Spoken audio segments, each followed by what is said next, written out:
Good evening, and welcome to the We Are Rise show, where we read the news so you don't accidentally pull a muscle from the mental gymnastics of all this bullshit that we have to see on a daily basis. Welcome into the We Are Rise show. I'm your host, Brett C. Collins. How's everybody doing out there? Let's welcome my co-host, Marshall Smith. How you doing? What's going on? Good, How was man. your It weekend? was cool. Yeah, good, man. It was a killer weekend. I'm looking forward to all this stuff. There's a whole lot coming up for the 250, so I'm excited about it. So, were you able to catch any of this stuff, the fights and stuff? You were telling me you saw some Yeah, stuff off and YouTube. on, and they had a camera out in the mall, which was pretty cool because Yeah. it showed all the people in the different areas where they had the big screen TVs. Mhm. The thing at the Lincoln Memorial, the big speech that they did. Yeah. It was amazing, really incredible. Yeah, I mean, I'm going to go through it tonight. Tonight's show, the bill always comes due. This is in retrospect to the MOU that was signed, which basically is just basically a caveat for a memorandum of understanding. It's not a formal signed document. It's not legally binding, but we're going to go through the process of what's taking place because this was done. So this Iran deal is done. We're going to break down all the stuff. Part of the show is about the deferred reckoning of Israel and Iran simultaneously. We're going to break that down. Rings, rage, and regrets. We're going to cover all that was this past weekend. I was able to come home around 9 because I was out of town to go see at least some of it on Paramount. Not all of it. I mean, but I watched some of it. And I was able to watch some of the stuff on my phone on X and see the wonderful highlights of everything and just amazing stuff. And this doesn't happen without President Trump. Let's just face it. So if you enjoyed it, 200,000 per day between Saturday and Sunday. They're saying 500,000 people overall attended this. And they had every construct, every propaganda news media out there to make sure that they were not covering one scintilla of this. They were purposely doing this. So the only way you could see it, if you had Paramount Plus or CBS, per se, to actually see the live events. However, the media went out of its way to completely be devoid of any of this. They wanted to, in some way, circumcise this from their own, let's just say, discussions. Some people were embarrassed, and I say to all of them, fuck you. Whether they are Trump fans or not, the media is part and parcel of what? So you got to see a lot of stuff and understand this, and I think this was a good thing. Actually, this was, and some people say, was this part of the bread and circus scenario while the kayfabe of this Iran deal was signed? While behind the scenes, all the stuff was being orchestrated and facilitated out, and the finalization was going forward with the process, all right, to get this done. You were seeing this bread and circus. That's how some people posited that theory. Some people are making this point in a lot of ways that the power flex or the clown world was working, okay, its machinations while other things were happening. You were completely being distracted, all right? There was a lot of divertisement there in order to what? So they can get the media focused on that, get people focused on this, and so they can hash out a deal. As President Trump said many weeks ago, there are too many people involved with this deal that are propagandizing. They were putting out agitprop, a lot of perception management in some way to undercut this deal. No one wanted this deal, especially who? Who controls the media? The Jews, Israel, Mossad. When you understand this in some way, and we're going to get to the fall of Israel and Iran simultaneously in this deal, who's going to be better for? The United States? We come out smelling like roses. One way or another, they're all turning on each other, and we'll show you very soon. Wait, let me ask you real quick, Brett. You were soft on the UFC event in the very beginning when it was announced. You were not too keen on it at all. Well, I don't watch the UFC. I don't. No, I understand that. Yeah, but what I want to ask you is, did your mind get? I mean, were you surprised how good it was, or were you not? Well, I was. I mean, between Saturday, I was surprised. Saturdays and Sundays performance of everything that I've seen, the totality of everything, the unification. Right. Okay, the bread and circus, whatever you want to put out this whole thing, this facilitation, this theatrical masterpiece was glorious. I thought it was great. And I'm telling you, I don't watch UFC, but I spent 3 hours watching it when I got home at 9 o'clock and I went to bed around 12. I know it was done around 1, but I was so tired.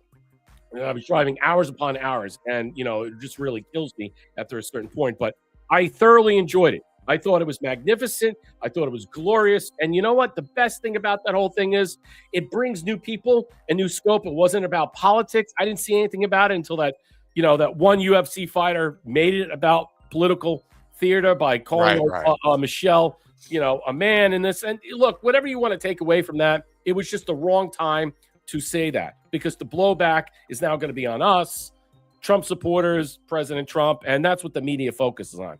So I could have done without that nonsense because it was not necessary at that time. I don't really care. I think it's funny and everybody gets to see it. Maybe the Obamas can sue UFC, and then we can get disclosure, okay, to find out if Michelle or Big Mike, whoever that is really a woman, okay? Maybe like Macron. Maybe we'll get that, but I doubt that highly. Let's welcome in Pill.net. How you doing out there? Hello over on Rumble. Let me know if Rumble's working. We've had some problems the last couple of days. If Rumble's working, let me know. Hello, Linda Perina over here. Obama wasn't too happy. Do you really fucking care? A fucking traitor, monster, mongrel? Who gives a shit about Obama? Obama's going to hang. He's going to swing from a tree very soon. He's going down like the rest of them. Now, I would have preferred live hangings, live executions. I would have preferred a lot of things like that, but I guess this is the new bread and circus, so we can't do what the Romans do. We have to do it behind the scenes, but I'm okay. It was good. It was fine. I think they did a good job. Celebrate Trump's birthday. I'm all for it, and why not? Look at the way the guy's been treated. So masterclass, applause all over the place, the way how this thing turned out. I'm just, it was just fantastic. Dana White, I mean, he's fantastic. I mean, they had plans to do it for the birthday for the Army. I mean, so there are things, timing and other types of venues. This is going to go on and stuff like that. I don't know. Are they going to take this right off the White House lawn immediately? They're going to deconstruct this and break this down and move it to another place? Probably. I mean, we don't know what's going to happen. But I want to get into tonight's show because it's really important about the Iran settlement or deal. Wood USA, thank you for the 209 gold pills. Thank you so much. What's up, Trump One? Thank you for the cookie. Dog's got to take me for a walk. Back shortly. Good to see you. What's up? Who else is here? Trusty Turnup, Patty B. Good to see you all. Welcome in, Mr. Omega Pill. What's going on? Vlad the Impaler. Yeah, let me know if Rumble's working. I don't think Rumble's working. If it's not working, let me know. Just give me a heads up. I don't know what's going on with that, but we'll get to that shortly. All right, let's talk about a couple of things that are going on. So this is about the bill always comes due, and this is the deferred reckoning. And let me explain to you what deferred reckoning is. Deferred reckoning is a delay moment of accountability or consequence. Or it's the idea that actions, good or bad, may not produce immediate results. But eventually, the bill comes due. Avoidance of dealing with debt, addiction, or bad decisions or choices for years until consequences finally add up or catch up.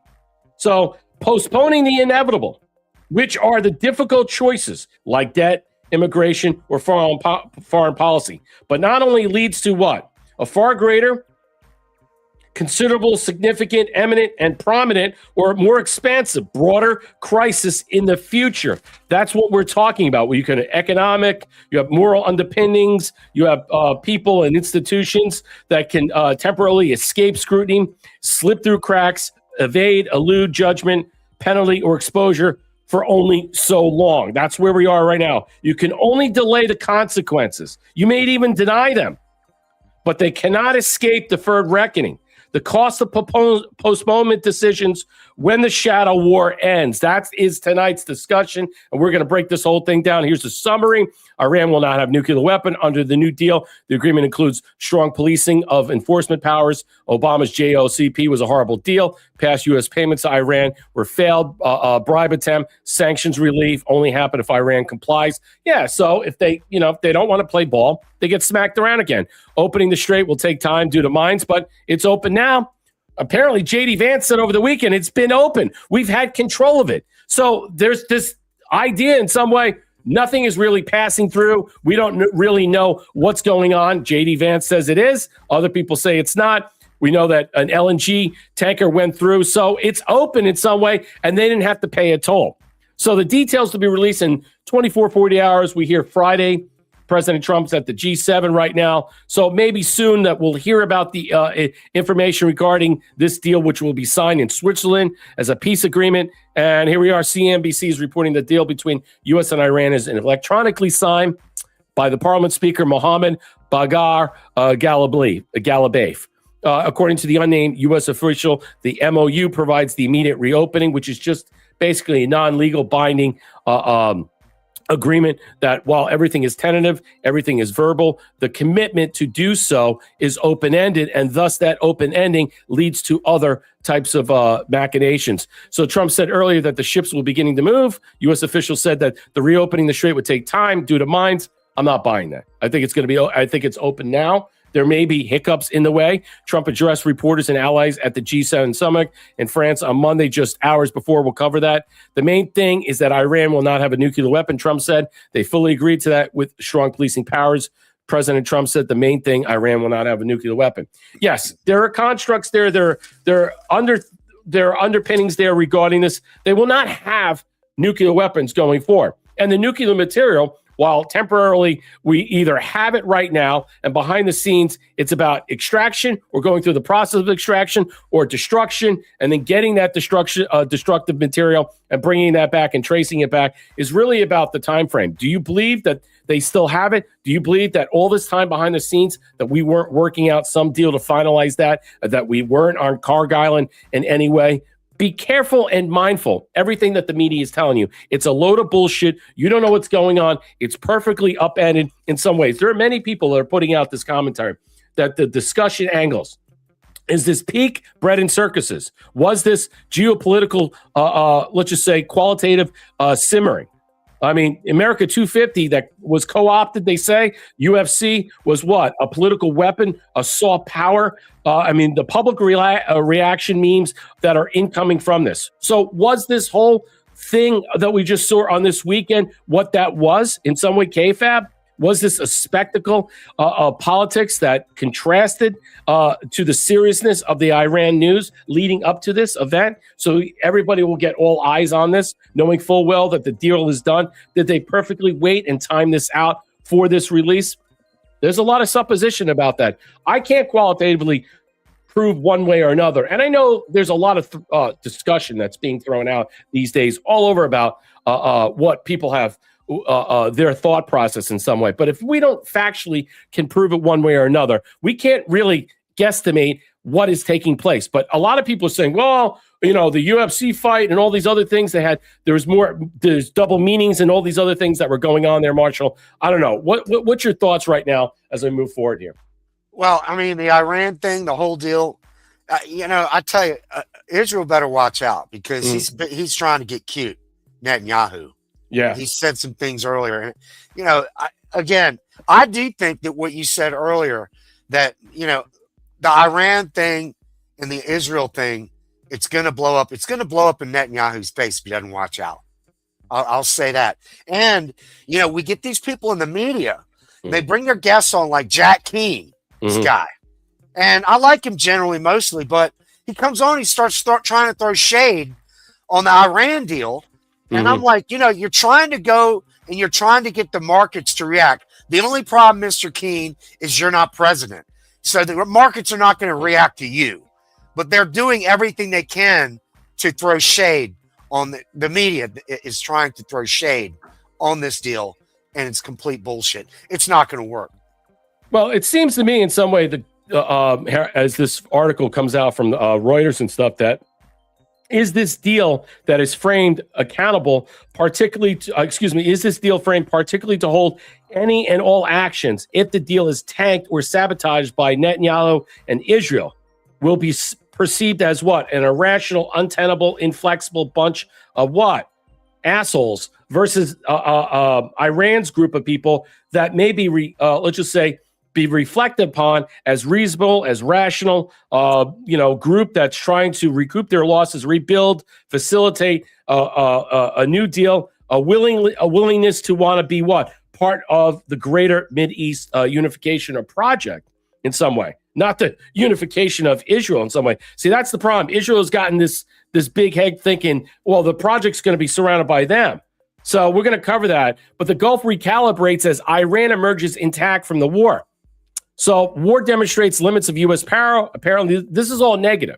This is Reuters basically undercutting the deal. You could see how many different news articles are undercutting the deal, saying this is a bad deal. It's purposely done to reflexively attack the Trump administration, saying in favor of Israel, because everybody wants the war to continue on. That's the bottom line. As many people complain, they want new never-ending wars and all this other stuff. They do. Military-industrial complex. Many different people want levels to escalate at a higher level. So the Iran deal may silence the guns, but it cannot alter the verdict of more than 3 months of war. The region has emerged as one of the most dangerous crises in America, with the balance of power broadly unchanged. Iran politically emboldened, and Gulf confidence in the U.S. Protection deeply shaken. Gulf sources and diplomats say, here we are. Iran remains a formidable and undefeated force, capable of threatening the Gulf of Arab states and global energy. And they say, while the United States have, again, revealed the limits of military power against a resilient adversary for Washington, the deal offers an exit from a costly confrontation that failed to deliver its most ambitious objectives, from forcing Tehran's capitulation to dismantling its nuclear and missile capabilities. All right, see, here they go. They're automatically assigning that none of these things were done. They have no evidence to suggest otherwise. There is nothing other than blather, okay, and fodder to put this shit out. They're suggesting in some way that it doesn't matter. We have basically made a deal because Trump is wanting to walk away from this rather quickly because of the midterms. It's costly. People are getting. Do you understand what is taking place, or what is discussed right now? This war and what's happening. People are suggesting that this war and how expensive it was in some way is far outweighs the Ukraine war, far outweighs the first Iraq war, second Iraq war, Afghanistan. It is a fucking joke. It's an embarrassment, but that's what they're trying to sell you. Epifury has been an epic disaster. Here it is. Aaron David Miller, former U.S. official and negotiator, referring to the U.S.-Israeli campaign. No, they want to continue this war, okay? They believe in some way there are people bloodthirsty. They want to obliterate Iran. They want people dead. They want so many people dead, it's not even funny. They could taste it. All right. They want to put them on a stick and drink their blood. These people are monsters. It's beyond. They want to do far worse what they did in Gaza. But a launch on February 28th that killed the supreme leader, Ayatollah Ali Khamenei, top officials said. The shock to Sunni Gulf states, the MOU, the Memorandum of Understanding to be signed Friday, provides a 60-day cessation of what? Hostilities during the two sides will negotiate a permanent settlement, including disputes over Iran's enriched uranium stockpile. The idea is that we either have it now or at later time that we will go in and get it with supervision or over this and take it, or they will give us the destroyed material. Apparently, we know how much it is, where it's located, or we work in tandem to do this. Doesn't mean anything, because I'll tell you right now, I think it's some way we already have it. That's just my feeling. That's my sentiment. The idea that we have Cargill Island, I believe we already have it. I do.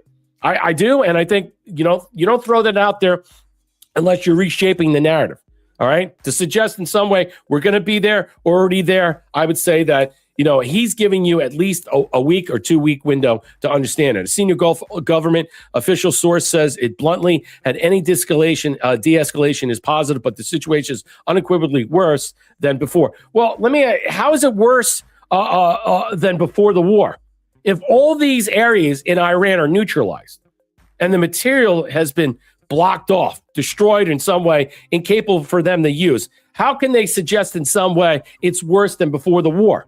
I mean, why would they make that assertion? The emerging deal also appears unfavorable to Israel. Again, this is what I'm saying. This deferred reckoning. The bill has come due. We have had this amount of time, okay? This amount of time. The reckoning arrives between 25 and 26. Here we are right now. All right, between the nuclear material sites, Iran retaliated with the missiles in 2025, the full war, the full conflict. You have to understand, for Iran, this is a devastation. Military and naval capabilities, leadership decapitation, proxy network degradation, economic isolation, civilian military deaths in the thousands. And its untouchable deterrence via proxies prove what? Fragile. For the Israeli, U.S. Casualties, economic hits from the oil volatility, its strained alliances, and what? Domestic international backlash. Israel faced multi-front barrages, and the U.S. committed forces for what? Amid other global priorities. So obviously, they have other priorities they have to what? In some way, move past or move forward through. This regional global, let's just say, conflict has disrupted the Hormuz Strait, higher shipping groups, higher energy prices, refugee flows, and the risk of wider involvement. See, this is the problem in some way. All right. When is it enough? When is it ready to what? To say, here's your tab. It's time to pick up the bill. We need to move forward. Now, the idea is this basically, right, a temporary partial payment. Is this a deferral in some way for we just kick this can down the road? Or is there broader lessons that we must look at the moment? The emerging deal also appears unfavorable to Israel, and that is the key. According to 3 Israeli officials, as it admits, it's the core demands, including dismantling Iran's enrichment. That's the key of understanding capability and curbs on its missile program. I'll stop there. This is what it's all about. It has nothing to the narrative is out. Okay, the propaganda is out. They want to push the idea in some way that look, hey, there is no reason in some way what you need to do other than to articulate a certain proxy argument that this deal is, forget about the United States. It is bad for who? Israel. Period. Bottom line. And that's how every news article is being generated out there to sell you that load of crap. Yeah. We've talked about the connection between Israel and Iran and who they're using through them as proxies. You're right, Brett. I mean, we could see this coming. To me, this is going to come to the final shakedown of Israel, because they have only been there a certain amount of time. They ain't been there a long time. We know that. Mm-hmm. Iran's been there for a long time. So Iran ain't going nowhere. But I have a sneaky feeling that something's going to happen with Israel, either some rules, laws, or altogether, I don't know. But it definitely, Netanyahu needs to watch his shit. He better be very careful. Well, I'm wondering if this is the trap. I mean, is this the trap? Because if Israel decides to do something, if this deal is finalized, everybody's going to see the deal is finalized. Now, if Israel decides to do something that's basically going to what? And so untether this and break this a peace accord and stuff, they're going to look like the unreasonable bunch of boobs. They're going to look like the people of bloodlust, of never quenching satisfaction to what? To destroy in some way. I mean, the idea, the concerns it doesn't sufficiently address Iran's nuclear ambitions, ballistic missiles, or proxy support Hezbollah. Israel is continuing operation in southern Lebanon. So that's the problem. Are they going to continue on with this? What is going to happen? Or is this deal really about who? The United States and Iran. And it really just leaves Israel out. Israel in some way might be out on its own from this deal. And you have to consider that. And I think you need to understand that this deal wasn't made for what? All right? Israel at all. This was made for the United States and the betterment of peace in the Middle East. That's what this deal is about. So to say that many people are out there like Mark Levin and all these other people that propagate Israeli talking points, well, I'm going to say Ben Shapiro, you name it, all of them are out there. They're bloodlusting. They're seething. They're foaming at the mouth because they don't like this deal because they think in some way Trump has walked away from what? Bibi Netanyahu, from Israel. Yeah, a deal is being formatted. Get on board, okay? But don't do anything stupid, because if you do anything stupid, we're not only walking away from you, you're on your own. And good luck and see what happens from this. And you know they're going to fuck this up because that's what they do. They always fuck everything up because they can't stop. They can't stop. They're serial killers. They're serial murderers. There is nothing that will stop them from what? Their bloodthirst, their bloodlust. Okay, remember that. Here we are right now. This comes from the BBC. What did this U.S.-Israel deal mean for Lebanon and Israel? Let's listen to this. This is the main road down south from Beirut, and it is absolutely jammed with people who have packed up their cars to try to get home. The street traders are out. You can see the suitcases in the cars.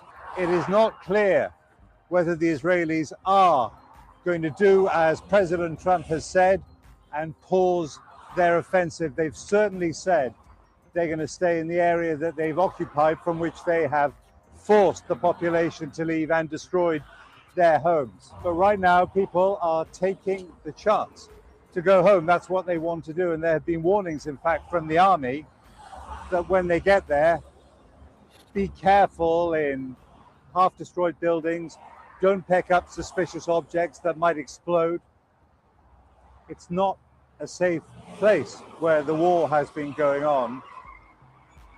But living as a displaced person is not good either. The deal that has been signed is not a peace agreement. Listen to this. What it is a memorandum of understanding about things they need to discuss, like Iran's nuclear plans. What it does do is draw a line under the war, which has been not what President Trump and Mr. Netanyahu of Israel, the Prime Minister, wanted when they started, because they were talking about regime change in Iran. In fact, the regime has probably emerged stronger, and certainly for the Americans, and I think by extension the Israelis, the war amounts to a serious strategic failure. For Donald Trump, it is the biggest foreign policy blunder that he's made so far. See, that's how the BBC, obviously, you know, the BBC is controlled by. You could see the elements of all the news media, especially foreign and abroad, painting this picture out because they want more war. They want to continue and escalate this in some way. They want to paint out that Donald Trump is a failure, all right, and that they're using their proxies in the media, working with military industrial complex, Bank of London, and many other different components in some way to undercut the narrative that this deal is so bad that we have to obliterate Iran completely in order to get and achieve our objectives. Basically, just drop a nuke and walk away. That's as far as that's as far as they want to go. These people are so fucking crazy. They're bloodthirsty. And the idea is that now that this whole narrative is floating around, it's not about how the masterclass of how patience, deterrence, and miscalculation intersect. You need to understand is that the strategic cost, the future risk, and anything else that could compromise the region, okay, in some way is more heavy and weightier than what we're just seeing right now. This is not for Israel. That's the problem people mistake. And that's how the media is formalizing this. They think this is about Israel. This is not about Israel. This is the idea that we have a greater coalition coalescing together with the United States and Israel to help combat, reshape, retool, undercut Iran's viability and presence in the area, delegitimize them, and break them down in such a way that they're not going to be a problem in the future or anytime soon. That is the key. But we're sitting here saying, oh my God, well, what about Israel? What about this? And now the media is painting this to relegate that in some way that Trump has walked away from Bibi. The deal ain't done. This leaves us unprotected. And President Trump is just trying to put in some way to set up a deal so it looks good for the coming elections, and then everybody's satisfied and we can move on. Do you really believe that? Do you really think that is the key? Think about what they are with the Strait of Hormuz, about controlling that and making sure that the interruption and disruption of that area, okay, that is controlled by blackmail and extortion of paying protection and tolls, all right, for these ships to move through will no longer exist anymore. People won't have to spend that kind of money to be what? Relegated as what? A mafia protection. All right. That is no longer going to happen. They might have viabilities and other plausibilities that will happen for them potentially in the future. But by removing this in some way, it gives them a window to want to have some type of what? Future if they want it. Your thoughts? I mean, yeah, it's just shocking. In my analogy kind of way of looking at it, is that Trump, and just like the world, we've talked about this before, Trump is redrawing the chessboard on everybody's neighborhood. All these countries said, okay, well, I got this area, that, bop, bop, bop, bop. What Trump is doing here is essentially kind of like what we did like here in Florida. It's a form of redistricting. He's writing out Israel, and he's bringing in Iran and the other Arab states in that region. Right. Is a much more powerful, more viable force and more, I guess, for lack of a better term, enriching business than just with that one little state in Israel. So well, that's why the not? problem. We've had 47 years of unpaid bills, so to speak. That's what the bill always comes due. The toll always ring in some way. We've reached this point, 47 years, the 47th president. So we've reached this point that something has to be done. Something has to change. And it doesn't have to be on their dime, on their time. It's not their money. Israel's not spending their money. They're not spending their what? All right. We give them money. All right. We give them arms. For them to dictate, to tell us, they can bounce right off. It's going to be on to them and them alone to figure out how they're going to deal with this. Because if they muck this up, all right, it's for everybody to see. And nobody, okay, will be singing their praises. If a deal is made and it's agreed, the Middle East in general, with Qatar, UAE, Saudi Arabia, many other countries say this is fine, this is what we want. And if they watch Israel go off batshit cocked and do something that could really undercut this, well, that's game over. Remember, no one has nuclear weapons in that region except for Israel. So if who's the only threat here? Okay? Who's the threat in that context? But I think in some way that a lot of people are saying that, look, the time for this geopolitical, let's just say, bravado that rests with the Strait of Hormuz and everything that is happening is coming. This is the best deal we have at the time that we can make. It's not an opportune time to say, hey, look, well, we can do this, we can do that. President Trump basically has made certain parameters in place, which is what? The geopolitical energy shift that is going to happen. Now, we don't know what is going to take place thereafter. Are we going to control Carg Island? We don't know the formalities about everything, but they are making sure quite certain that every media apparatus is undercutting this in some way to make Trump look bad, to make the administrations bad, and they're going out there. I mean, look, I got The Guardian here. I got more. I see what you're saying. What was this? Bad for the whole planet? Wouldn't a nuke be bad for surrounding countries' atmosphere? Make one wonder. Well, the only country, again, that has it is Israel. Okay? None of those countries have. We protect Saudi Arabia. Okay? So, I mean, the idea that we're basically undercutting the narrative to make sure that we can continue on of fixing what has been, let's just say, 47 years have been unencumbered, which has not been done in any way. Again, I go to the deferred scenario that I'm talking about is that a lot of people is that it's come to pass. The situation has reached a critical mass, and now something has to come from this. We can no longer continue tit for tat. Okay, because the financial cost, everything, something has to be finalized right now in order we can move on to the next phase. So for many, the final bill has not yet come. There you go.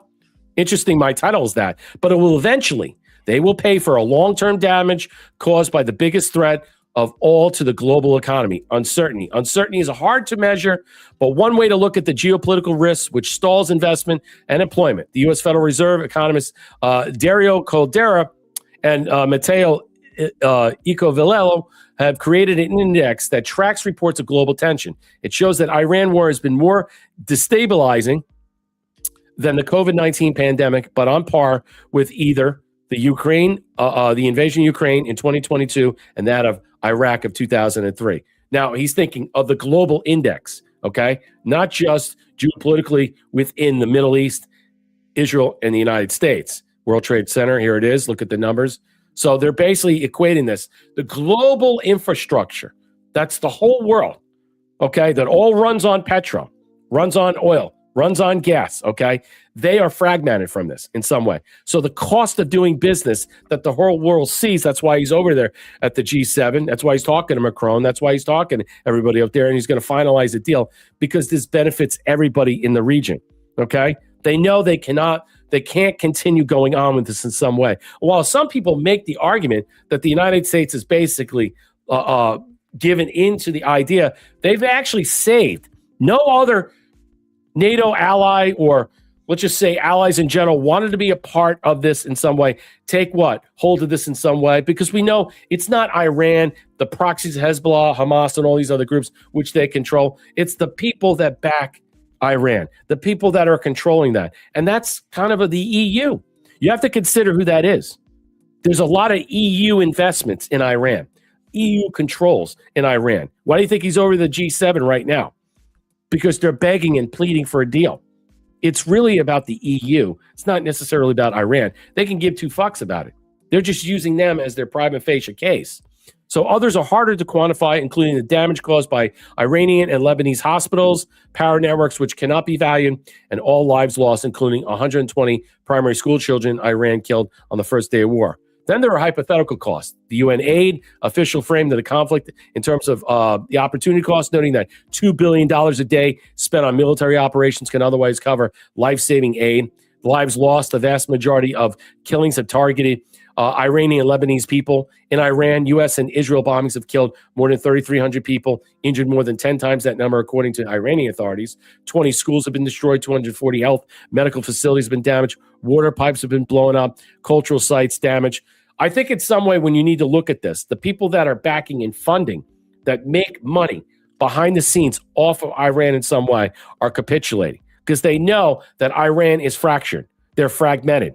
And they no longer can back them in such a way that they can proffer off their back end without some type of agreement that's put in place to make sure that the power structure it's in place may not necessarily be what it is going forward. And how we're going to see this in the future will be really about how the Strait of Hormuz is going to be, let's just say, controlled. If we have total control of it, then we win. And it doesn't matter about who survives over there in Iran, okay? It's about controlling that, because that port of entry, okay, that little port of entry, 2 miles long, okay, is what? Is a power flux where amount of money and wealth is exchanged because of extortion and blackmail, and the transmigration, the traversing of this region, okay, impacts a very large global, let's just say, financial power structure that supplies energy to 70-80% of the world. So consider that and why we are here right now. The widespread Israeli bombing in the civilian areas have displaced more than 1 million Lebanese people, roughly a fifth of the country's population. More than 100 people have been killed in Iraq, where in Iran allied groups operate, and in Israel. About 50 people have been killed since the start of the war on February 28th. All right, so I'm going to move forward with this because I got so much more. I got videos. I got a bunch of other stuff. I don't want to belabor you with all the talking points and stuff. I just want to show you this. So now you could start to see the neocons and the people that were Trump supporters in some way come out of their little, look at Mark Thiessen. This guy is a neocon, totally a rhino cuck, George Bush, burn it all down, attack, destroy it, get the oil, whatever, which we didn't do. Disaster, Fox News, Trump whisperer, torches plan to give Iran $300 billion. So during a conversation with CBS's Ed O'Keefe early morning, President J.D. Vance was asked, the Iranians are saying they're going to have access to $300 billion. Vance replied, well, Ed, that's sort of the thing. They could have access to the funded by Gulf Coast Coalition so long as they honor their end of the obligation. Not from us, but from the coalition, the willing partnership that is going to be participating in this for rebuild, not from the United States. I think that's one of the things you're going to see, Ed, and the people have to be skeptical of this. If this is the hardlines and the hardliners in the Iranian system will overemphasize the benefits that Iran gets while underemphasizing all the things they have to concede and all the things they have to provide in order to get these benefits. Well, yeah, if you wanted the country moving forward, I have some more videos on this, but they are already attacking this deal in some way. They are supplanting the idea and suggesting and subverting the idea that, hey, look, we're going to give them money. We're not giving them any money. There's no money. The release of funds has not been guaranteed. The idea that there's going to be a coalition of willing partners wanting to help pay for the reparations and oversee of this in some way is a good thing. All right, because that means that if the money goes in it, there'll be an agreement for them to oversee where the money's going, a watchful eye. They'll have people watching where this is for the infrastructure, for the people, and what it's designated for. It's not just like, here's $300 billion, start rebuilding. It doesn't work like that. All right, there's other parameters in place. Let's continue on. Let's show you this because I want to show you how this is being interpreted and why everybody's saying right now, including Israel is running with this and many other, the neocon, let's just say Israeli, pro-Israeli first people are moving on this. So the Iranians are saying they're going to have access to $300 billion reconstruction fund. True or false? Listen to this. Walk through some of this. The Iranians are saying that they're going to have access to a $300 billion reconstruction fund. True or false? Well, Ed, that's the sort of thing they could have access to, funded by the Gulf Coast Coalition, so long as they honor their end of the obligation. I think that one of the things you're going to see, Ed, and people have to be skeptical of this, is that the hardliners in the Iranian system will overemphasize the benefits that Iran gets while underemphasizing all the things that they have to concede and all the things they have to provide in order to get these benefits. So we absolutely are open to the Gulf Coast countries investing in the reconstruction of Iran, but only if Iran ends their nuclear program, ends their enriched stockpile of material, and is really open to an inspections and enforcement regime that gives the American people confidence they're never going to have a nuclear weapon. So I think the dance you're going to see, Ed, which is going to be interesting, is the Iranian media, especially the hardline media, they're going to talk a lot about what they get without talking about what they give. It's important for all of us to correct that record. See how the media has spun that. They automatically jump to this conclusion. What did he say? There's going to be inspections. None of this money is going to be what? Untethered, where there's not going to be, there's going to be a dislocation, a proportional oversight to where the money is going to go, where people are going to be able to watch and peer into how the construction is going to go. They might even be part and parcel of this in some way with inspections and many other things that are set up. Darlo, thank you for the can. Good evening, gentlemen and chatters. Trump won, gifted the cookie. Dogs have walked. All right, all good now. Thank you, Trump, one for the cookie. And what do you say for the 219 gold pills? Thank you for supporting the platform. If you want to do so as well, you could do it as well and help out the channel. Marshall, your thoughts about that? What do you see about that? How do you? This is what I was saying about like Jack Keane on Fox the other day, not last night. Yeah, trying to throw shade on it, and it goes back to what we talked about earlier. And everybody, there's a certain group out there that says it's always the Jews. It's always the Jews. The Jews are only part of the problem. Yes, they're just like a gear in a machine, and their gear is turning, and they got a bigger gear that runs them. All right, we've talked about that. But who owns the media, Brett? Well, it's not just that. It's not just that. I mean, they're Mossad contacts working with the CIA are trying to what? They want to continue this going on because war is money. All right. There's money in the military industrial complex. More money goes to them, more missiles to create, more money, more missiles to expend out there. Yeah, of course they want this to continue on. That's why forever wars never. That's why this whole thing is what? Because they're ending this and they don't like that this is ended. And they don't like where this is ended now, where it stops now in some way. They're again left holding the bag saying, hey, look, what is this helping for us? But right now at this moment, something has to be done. All right. Yes, the bill has come due. It is fine. And after 47 years, the United States is basically telling Iran, you no longer can control the Strait of Hormuz. All right. It's going to be an open territory, free flowing, economic, viable energy that will flow through there. You will not shoot at anything. You will not attack anything. You will not blow everything up. It'll be a transit. It'll be a way where many countries will not have to be extorted in this matter and pay a fine or a toll. That right then and there changes the world trajectory. It changes the pricing of oil. It changes everything in the distribution. It changes a lot of different structures that were in place for a long time that no one did a goddamn thing about.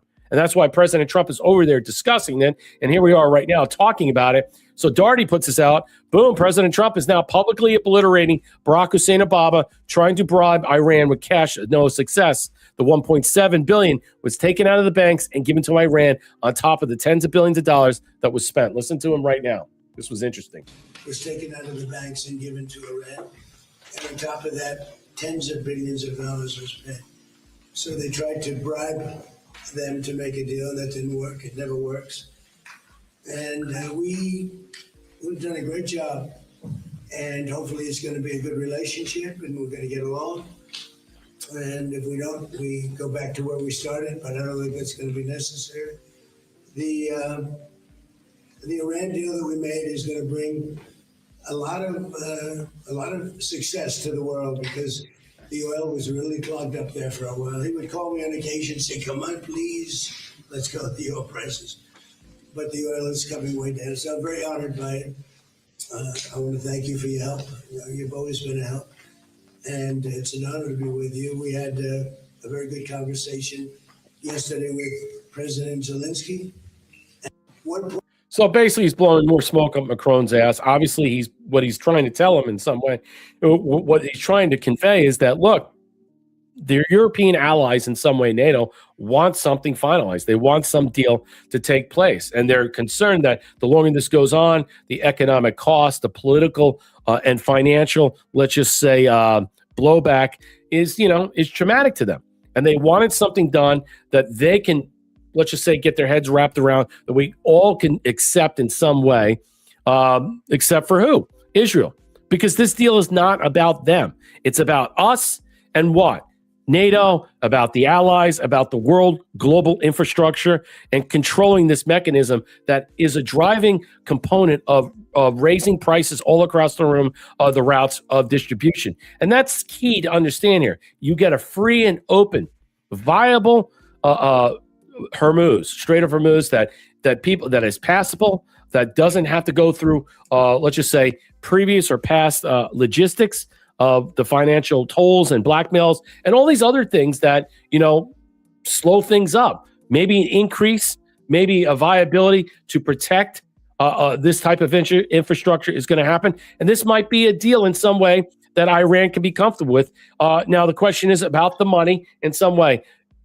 Will we eventually give up and release the funds that were their money in some way? It's possible, but they have to play ball.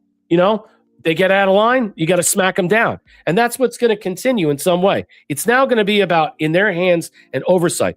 Their actions will quantify and qualify, let's just say, our response and how the world sees them. And if they are ready to play ball, then all eyes will be on anybody else that wants to interfere with this and undercut this some way. And we know who that might be. And we should be concerned about this, because if they were to undercut this, where does this go from here? And how will be the blowback by the rest of the world onto that certain little state that wants to chirp and chimp out in such a way that they might get really smacked down and levied fines left and right? Or, you know what? Let's face it, Netanyahu, if he loses this in some way, because he's up for re-election, it's 28% chance he's going to lose. If he loses re-election, he's going bye-bye. And this could undercut his whole, let's just say, resurgence about getting re-elected. And you know what? Good riddance, goodbye, see ya, sayonara, because now they're going to come after you. Yeah, Netanyahu, he can't help himself. No. They will definitely, this is all to draw out that little snake over there. And not just him. I mean, his whole regime, his whole country. Mm-hmm. Not the people themselves, but the country itself. And it's going to draw him out. He's going to fuck up. He's going to step on his own dick. And then everybody in the world is going to see who's the one really that causes all the problems over there. And costs us billions of dollars. Okay, here's the Israeli first crowd, the neocons, that wanted Iraq, Afghanistan. Let's just go into the Middle East. Let's just blow it all up. These people are vampires, bloodthirsty. And now, in some way, President Trump is breaking for them in some way. So here they are right now, begging President Trump in some way, come back to the table, renegotiate. But they're going to sabotage it. They're going to do everything they can to undercut this deal. Watch and get ready for it. This is going to be epic. So he is demanding Trump's Iran deal be treated as a treaty. 2/3 ratification of the Senate. Oh, so now we got to bring Congress involved in this in some way, according to Levin. All right. So before Congress didn't matter. Okay. Now Congress matters. Why? Because they're controlled by AIPAC. Who runs AIPAC?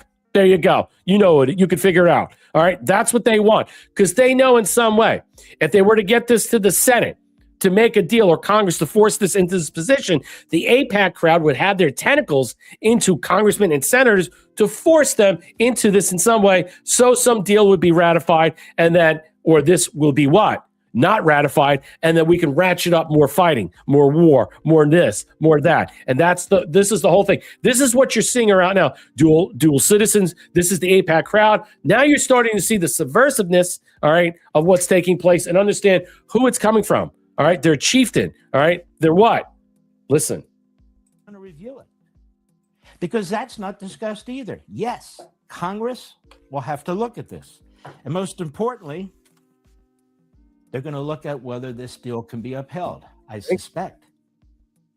Now, this should be treated as a treaty. as a treaty under the Constitution. Remember this. They just had 4 Republicans in the House vote on war powers resolution to end the fighting, to get Congress to take control of this in some way. And it passed.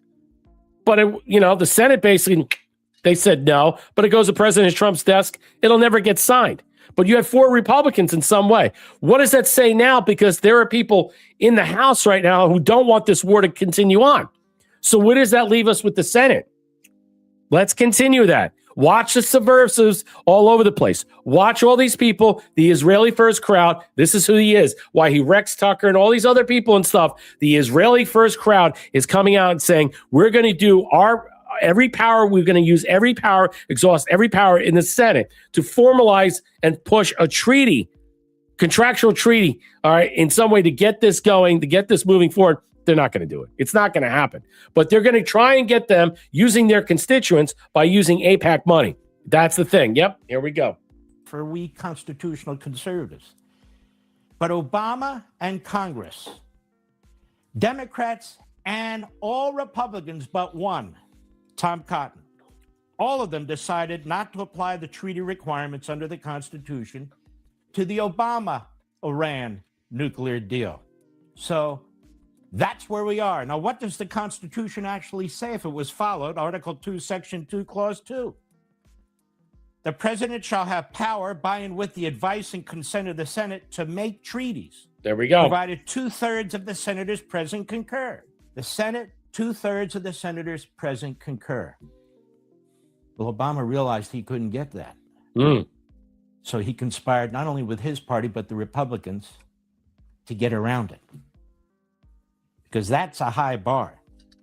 And it's set intentionally as a high bar by the framers of our Constitution to ensure that any arrangement and any agreement with a foreign power is so beneficial to our country that it not only passes with the support of Congress, but we're going to call it a treaty, and the Senate, which represents the states, at least theoretically, can only approve it with a supermajority.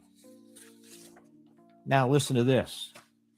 The deal now, like the precedent set by Obama and the Republicans and Democrats in Congress, will require Congress to prevent the deal by 2/3 of both houses. In other words, it's flipped. It's flipped. The process is flipped. So it's highly likely that this deal, despite the hostility of the Democrats and objections by some Republicans who don't believe a deal should be going through at all, it's likely it'll sail through because that's the way the system was perverted. But that also means that it will not be binding on any future president or Congress. See, that's a threat. That's a threat in some way, saying if you don't do this in some way, that down the line, in the future, Israel will try to basically undercut this, step in, and then we'll create another fucking sense of what? Chaos that will blow this thing up again because we don't accept these terms at all. And we will do what we want. This is why we need to decouple. We need to separate ourselves, bifurcate from themselves, stop sending them money, stop sending them anything. Missiles, arms, you name it. It's over. It's got to stop. He's basically forewarning us. This deal doesn't matter. Doesn't even matter if it gets to the House. The House basically is like, they'll sign off on the deal and push it through. The Senate will do the same thing. That's what he's saying. So even if we get 2/3, it's not going to mean anything in our eyes. That's what he's trying to say here. Yeah, in his tiny little hat mind, brain, whatever, these people think that they run our country still because they have for the last however long time. And now they're losing control. And you see how he's acting. You see what he's saying. A lot of people don't understand what he meant by what he was saying. I know. I think it just goes over. Well, there's a lot of people that are just tired of this conversation. They just want the deal done and move on, and they think that's it. It's not. That's not how it works.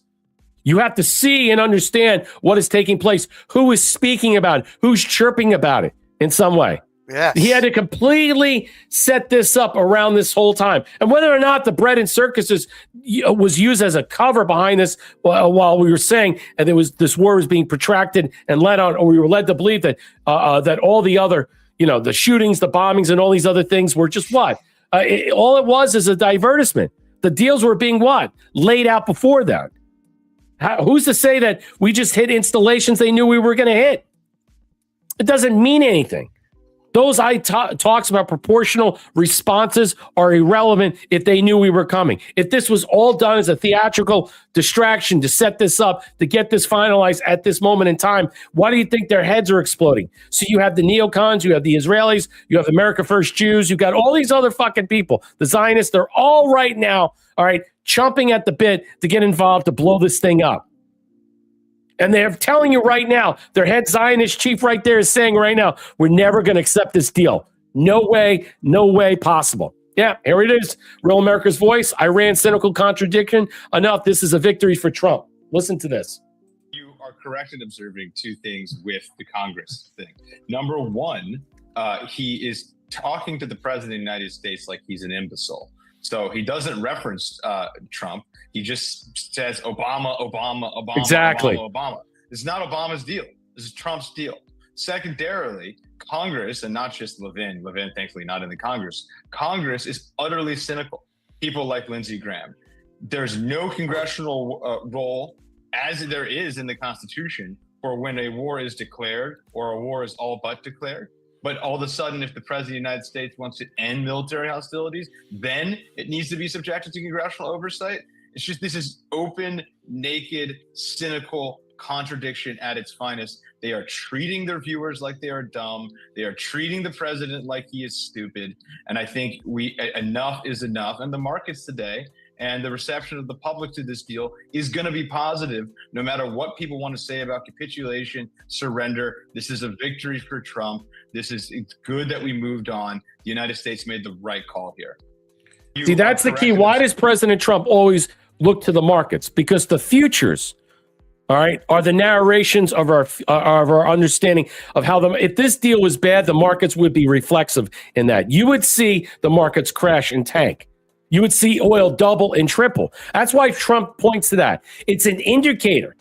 The hedge funders, that are out there, they're shorting and longing all these things. They see a future, a potentiality, a viability of growth, of wealth, based upon this deal. They are the arbiters of where we are going with this. This controls our distribution. This controls the pricing, the gouging, all the things that are going on right now, inflation, you name it. He points to that index and says, look, everything else the spin doctors are talking about means shit. And anybody else that's out there like Mark Levin, the pro-Israeli, Zionist, whatever, fucking now all of a sudden he hates Trump. And he goes, and like he said, he didn't mention Trump one iota. It was all about Obama. These deals are done. See, they know their time is up. He knows their time is up. Bibi's time is up. We are decoupling from them. And you know what? We are no longer going to be what? Going to be anchored down by them, because in some way, President Trump is now showing you this is what we're talking about with the deferred reckoning. All right. The delay, the moment of accountability and consequences are here. They are here now. You've gotten a bill, and the bill must be paid. That's it. It has to be paid forthwith now. We no longer can reconcile with the idea that this type of, let's just say, machination will continue on in the further that could hamper and destroy the Middle East, that could destroy global infrastructure, that can bring down or raise prices through the roof and stuff. Because this is it. If we can get them in some way without obliterating them, does anybody want to drop a nuclear bomb on them? Do you just want to just murder 90 million people? Just kill them all. How is that going to look when we have the World Cup here, and so many Europeans are coming here and looking at us, and America's saying, man, America's fucking great. That propaganda from BBC and the Sky News and all that bullshit. Look at this. America's awesome. He's not there for the bloodlust. He's not there as Vlad the Impaler drinking their blood. That's Israel. That's what you're seeing. Every day now going forward up until Friday is going to be worse and worse because now you're going to see the real repugnant people out there that just will never end with the military-industrial complex, the neocon, bloodlust, and the thirst for what? For death and destruction, and it's about time that you're seeing it. And under the cover of what was taking place, what you want to call breaded circuses for this event, it was glorious that the deal was purposely turned up and ready to go. And now everybody was watching this and saying, "Wow, what a magnificent piece of theater! This is great." Now let's get back to real life. Your thoughts? Yeah, I mean, what people need to do now is that guy that Bannon had on there is fantastic. Yep. And he's probably Gen Z, looked like a really young guy. Mm-hmm. Probably Gen Z. These people, Israel is not going to be able to get these people and this whole group that have been stringing us along for decades and decades are not going to be able to get away with it now because the younger generations, they know so much more than boomers, Brett. I mean, it's just the Gen Xers, we're on it, but the boomers, they're not. These guys are on it, and I love it that they are being called. They're going to be called out so hard. They're about ready to be really written off. I mean, I think it's pretty much on the end now. I think so much of it is probably already done, like we've talked about. All right, so Iran has reportedly begun collapsing the access tunnels, according to X-22, Dave, the highly enriched uranium, and planting explosive mines around key nuclear facilities. How he knows it, I don't know. Why would they be doing this right now? As a peace deal is being signed because Obama and Hillary Clinton are instructing them to destroy the evidence before Trump gets in there. Okay, that makes sense because you know what? If we ever recover this stuff, which I think we already have, well, it's basically going to find out where it came from, who facilitated it, who made sure that Iran was able to, because no one asked that question. How did you get the enrichment? How did you grow the enrichment? Was this the amount of enrichment that you got necessarily? We need what? We don't know what's going to be in this deal. There's probably going to be stuff in this deal they're not going to tell us. Who gave you this enrichment? Give us the backstop of all this stuff. Maybe that's part of this deal. The cover-up will always get you in the end. Are we going in? Will we dig it up? Are those isotopes will be tracked and traced back to the United States? Probably. No doubt about it. I would contend that we already have it. Okay? I would contend that deal is proportionally laid out that it's either been done or we're going in right now. We ain't leaving anytime soon. I don't know. Yeah, I don't think we're going in. I think that too, Brett. There's just too much. It's all laying out too simply. It's like sliced bread. Everything is so perfect going up to it that it obviously tells you something's already been going on. Okay. So this is what I want to show you because will Netanyahu likely sabotage the deal? So this comes from Mike Adams. I'm not a big fan of him. He's a never Trumper. But he makes a good point here about this and stuff. And he's no fan of Israel. But let's put this up and blow this up for real quickly and we can move on with this. All right. Why is this a total victory from Iran? Iran gains what it never controlled before, the war. Permanent influence over the Strait, which I doubt. Historically, as documented by Sharma, Iran promised to make the Gulf impassable to all shipping. I doubt it. There's no way we're making this deal allowing them to control that. So again, keep your let's push this forward. Now that the threat has become a permanent lever, meanwhile, the U.S. achieves none of its war objectives. That's bullshit. No regime change. That's bullshit. No nuclear disarmament. That's bullshit. That's what they want you to think. They want you to see. Do you really believe that President Trump would allow? All right. If President Trump every day said they can't get a nuclear missile, they can't get nuclear this, they can't get this. It's every fucking day. So all this other stuff is bullshit. Iran walks away with billions of cash, no meaningful concessions. Who's giving them cash? Not us. And the status of world power that forced the United States to blink. So that's their viewpoint. So why Netanyahu will likely sabotage the deal. Now, this is interesting. Israel has never honored a peace agreement in its history, and is one of the violation and expansion of Netanyahu himself admitted that the Trump administration reports to him every day about the war. The tail wags the dog. Dynamic means Netanyahu has the power to scuttle this deal with a single false flag attack. Yeah, I couldn't agree more with that. As I pointed out in an interview with Michael Yon, Israel benefits from a global instability and has the track record of instigating conflicts to advance its expansionist goals. The pattern is clear. Trump declares victory. When the situation deteriorates, the Ron Paul Institute documented that Trump has released 11 statements since February 2026 claiming the war is over or deal is imminent, only to be contradicted by events. Netanyahu will almost certainly launch a false flag attack or attacks, perhaps detonating a terrorist bomb in a U.S. city or staging a border incident. Now, there you go. And blame Iran to sabotage a memorandum before Friday. Wow. Okay, so I've heard this before, and there's a lot of stuff to this. The Department of Homeland Security has never been at its highest, let's just say, level of alert because of threats that are out there. So we shall see going forward. Move on, like, share, and subscribe. Drop us a gold pill, comments, questions, and concerns. You can help out the platform. You can do so with Rumble Rants. You can help out marshallkofi.com/surfdog74. All right, here's the last final parting discussion on this subject. As JD Vance comes in, again, explaining this, Vance has debunked what? A massive fake news report. Again, America's paying $300 billion in a reconstruction fund. Listen to what he has to say. Now he goes on CBS. Listen to this. Prices from a high of $126 a barrel down to about $80 a barrel today. That's a lot of progress. But it also, Gail, fundamentally extends a hand to Iran and says, look, if you guys are willing to honor your obligations, if you're willing to allow real inspections of your nuclear program, then we will welcome you back into the world economy. I think what the president of the United States wants to do is turn over a leaf of 47 years of a failed relationship between the United States and Iran, but that requires the Iranians to actually honor their end of the bargain. So when people say that billions of dollars of assets will be released, that's not true.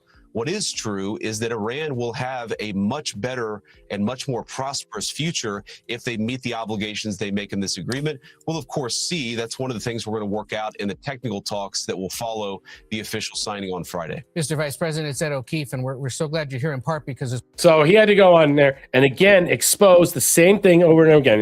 He said this multiple times, and now there's this broad that explaining that the billions of dollars that are being put forth are not going to be from us, or the millions of dollars, or whatever it is going to be, it's not coming from us. All right. So that's the key that people need to take away, that they're running with this. The Israeli First crowd, all these military industrial people, all these neocons are pushing forth this narrative saying, hey, look, all right, we're basically buckling. Trump has given in. We've surrendered. We've capitulated. And we have allowed this. And we lost the Strait of Hormuz. None of that is true. Again, when all this stuff, I think, comes out, and you know what? If there is an attack in the United States, look out. Look out. We just had the anniversary of the USS Liberty. So I would, good luck with that. Whoever that might be, want to play fucking games. Be careful about that. Because if it turns out it's an ally doing it to blame somebody else, I think people are going to be calling for it. They're going to be like, dude, that's it. That's it. That's my fault. Netanyahu's going to walk through that door, Brett. There's no, of course he is. That's what we're seeing. No doubt about it. And I think this whole thing is set up for him to do just that. Mm-hmm. It will happen. The people are going to be blowing up. The amount of people that are going to lose their shit that have no idea what's going on, and all of a sudden it hits them in the head, they're going to be like, what? Mm-hmm. It's going to take them a while to recover. Some probably won't, as you said. No, I don't think so either. All right, let's move on. I'm done discussing this. I want to talk about the rings, the rage, and the regrets of everything we saw this past weekend, which I thought was glorious. I don't know why it's not playing. There was a lot of stuff that was just fantastic, and I have to tell you right now, I was just completely enthralled about everything I saw. I think it was just a fantastic moment in history, in time, and without President Trump, we would never see this.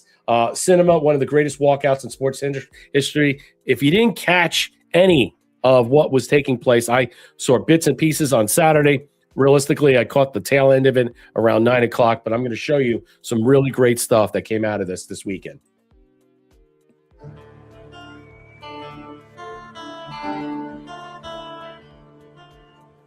There ain't no grave to hold my body down. There ain't no grave and hold my body down. I hear that trumpet sound, rise right out of the ground. There ain't no grave to hold my body down. Look way down the river. What do you think I see? I see a band of angels, and they're coming after me. There ain't no grave to hold my body down. Ain't no grave to hold my body down. Look down yonder, Gabriel. Put your feet on, let us see. Gabriel, don't you blow your trumpet till you hear from me. There ain't no grave.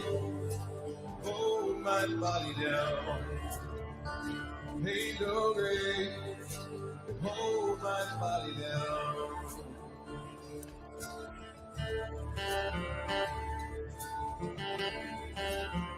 Some of this stuff that's epic. I'm not going to play all of it, but just look at him.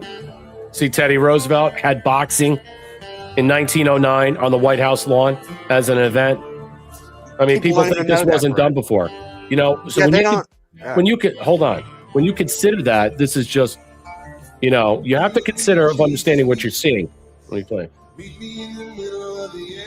Well, you can argue no American fighter deserves to make a walk to the octagon from the Oval Office, quite like Justin Gaethje. Major donations, Joe, in blood, sweat, and tears across a mixed martial arts career that dates to 2011. This man has accomplished everything in this sport with the exception of the ultimate prize. And if he can somehow solve this Ilia Topuria puzzle tonight, there will be nothing left to accomplish for Justin Gaethje. He is one of the most unusual fighters to ever fight in the sport. It's one of the things that he said to you, John, when you interviewed him, that he feels no emotion. People say that and you don't believe it. When Justin Gaethje says it, I believe it. There's something about the calmness in which he enters into war, the calmness in which he throws himself into the fire. It's so different than everybody else. And he has had such a reckless abandon in the way he approaches high-level combat sports. It's just so unusual. The calmness. You got military bands singing this. This fantastic music. His conviction to do damage on opponents, regardless of what happens to him. He said earlier in his career, when he first started fighting the UFC, I'm going to lose by knockout, but I'm going to win more than I'm going to lose, and I'm going to throw myself at these guys and break them, and that is what he has done time and time again. But what he did later in his career, he tempered that violence with intelligence. And with a measured. No, I just wanted to show you that. I mean, this is like 6 minutes long, but I mean, just the walkout. They didn't like the fact that they were saluting all this stuff. They didn't like a lot of things out there. I'll give you another piece of history. I guess this was the singer I was saying on Friday. I didn't know who this was, but this was an amazing piece of. Yeah, let's listen to this. Oh, say, can you pretty fantastic stuff. Military band did kick ass. Yes, Trusty Turnup, I was blown away. This is why you don't need all these fake artists. That's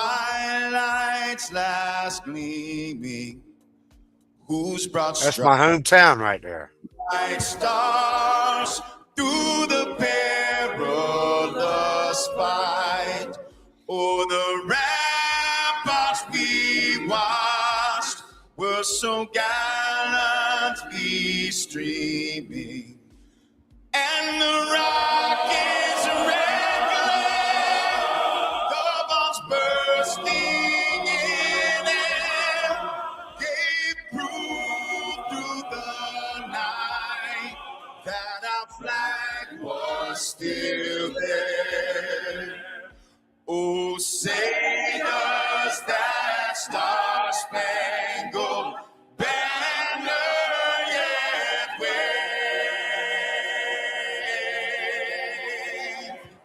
Oh, the land of the free and the home of the brave. They were definitely chuffed. They were definitely chuffed there. All right. They were very pleased, ladies and gentlemen. They were You see, look at his face, Dana White. That guy Dana was stoked. He was like, "Whoa!" He was stunned. And I think really the awesomeness, just the awe in general. It was just chilling. Yes, the motocross. I did watch it. I got cool someone sent me some stuff. It was really badass stuff, and it's fantastic. I mean, I miss the X Games. I mean, we don't have that anymore. I mean, everybody plays fucking video games on TV and stuff. Or on these stupid things, and that's fine. But we don't have X Games anymore, and I miss that. We need to bring back more of that carnival-like circus type of stuff. Here's the eagle. I thought this was impressive too. The White House during UFC, an eagle takes flight. This is cool. Grabs, I guess, a piece of meat and comes back. Let's watch this. I was like, whoa! Look how beautiful and majestic that creature is. It's gorgeous. Absolutely gorgeous. I think this was one of the soccer things, wasn't it? No, I don't know. Oh, this is in the mall.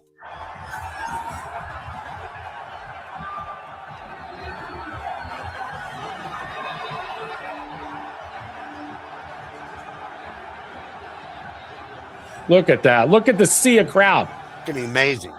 Over 500,000 people combined the 2 days. Fantastic. That was a star of the show. Yeah, no, they don't have X Games anymore.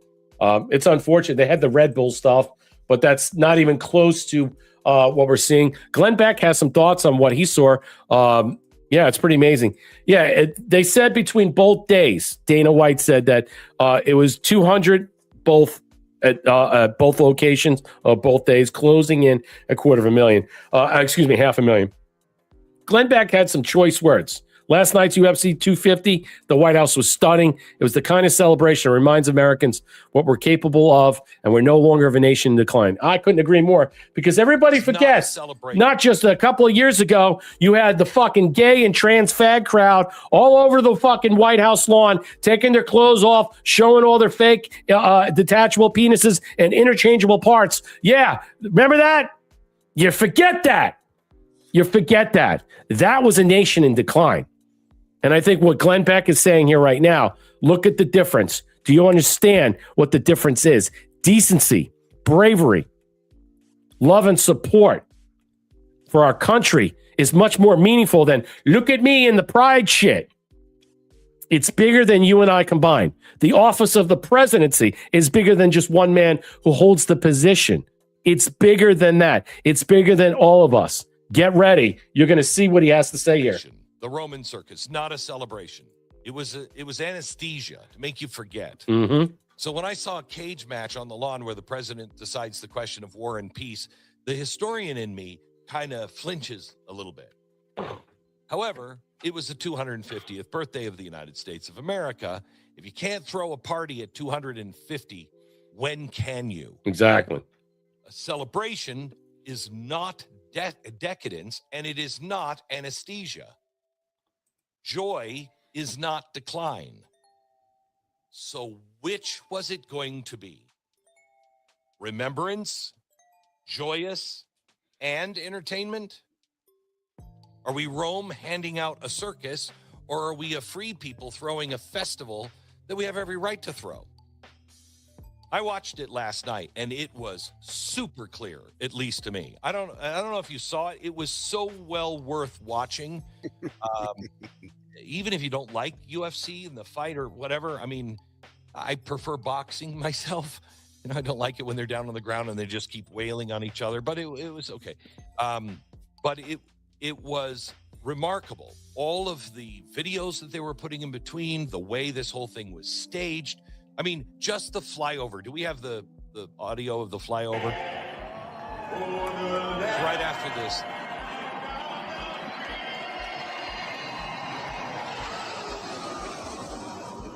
I mean, I've never seen a flyover like that. I've never seen, I mean, it was stunning. I will tell you, Reagan was an actor. Donald Trump is a showman. Donald Trump is the best showman we've ever had. I mean, I think America, the only one I can think of that might have been maybe in his league is P.T. Barnum. The guy knows how to throw a show. He does. But the point of this is it was a celebration. It was a celebration of America. It was a celebration of our past. And it was a celebration of our heroes. The difference between a circus and a festival is the difference between forgetting and remembering to build. Rome's circus was designed to make you forget. The great festivals of the modern age are designed to make you remember what you're capable of. And let me give you a couple of examples. Donald Trump called this cage the Claw. He said, maybe I'll keep it up. Maybe we should keep it up because, they built the Eiffel Tower and that was supposed to come down. Eiffel Tower happened in 1889. Same guy who helped build the Statue of Liberty. And Paris was throwing the World's Fair. And so they built this Eiffel Tower out of iron. Everybody said it was horribly ugly. It was a scar on the city. And they all said, it's temporary, it's temporary, temporary. Okay, it wasn't temporary, as it turned out. People had it, and now you can't imagine without it.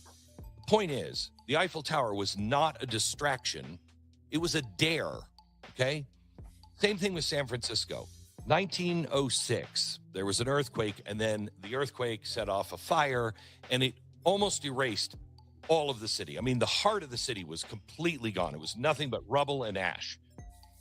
People said San Francisco is over, it'll never come back. 9 years later, 9 years, that city threw the biggest party the planet had ever seen. They had called it the Jewel City.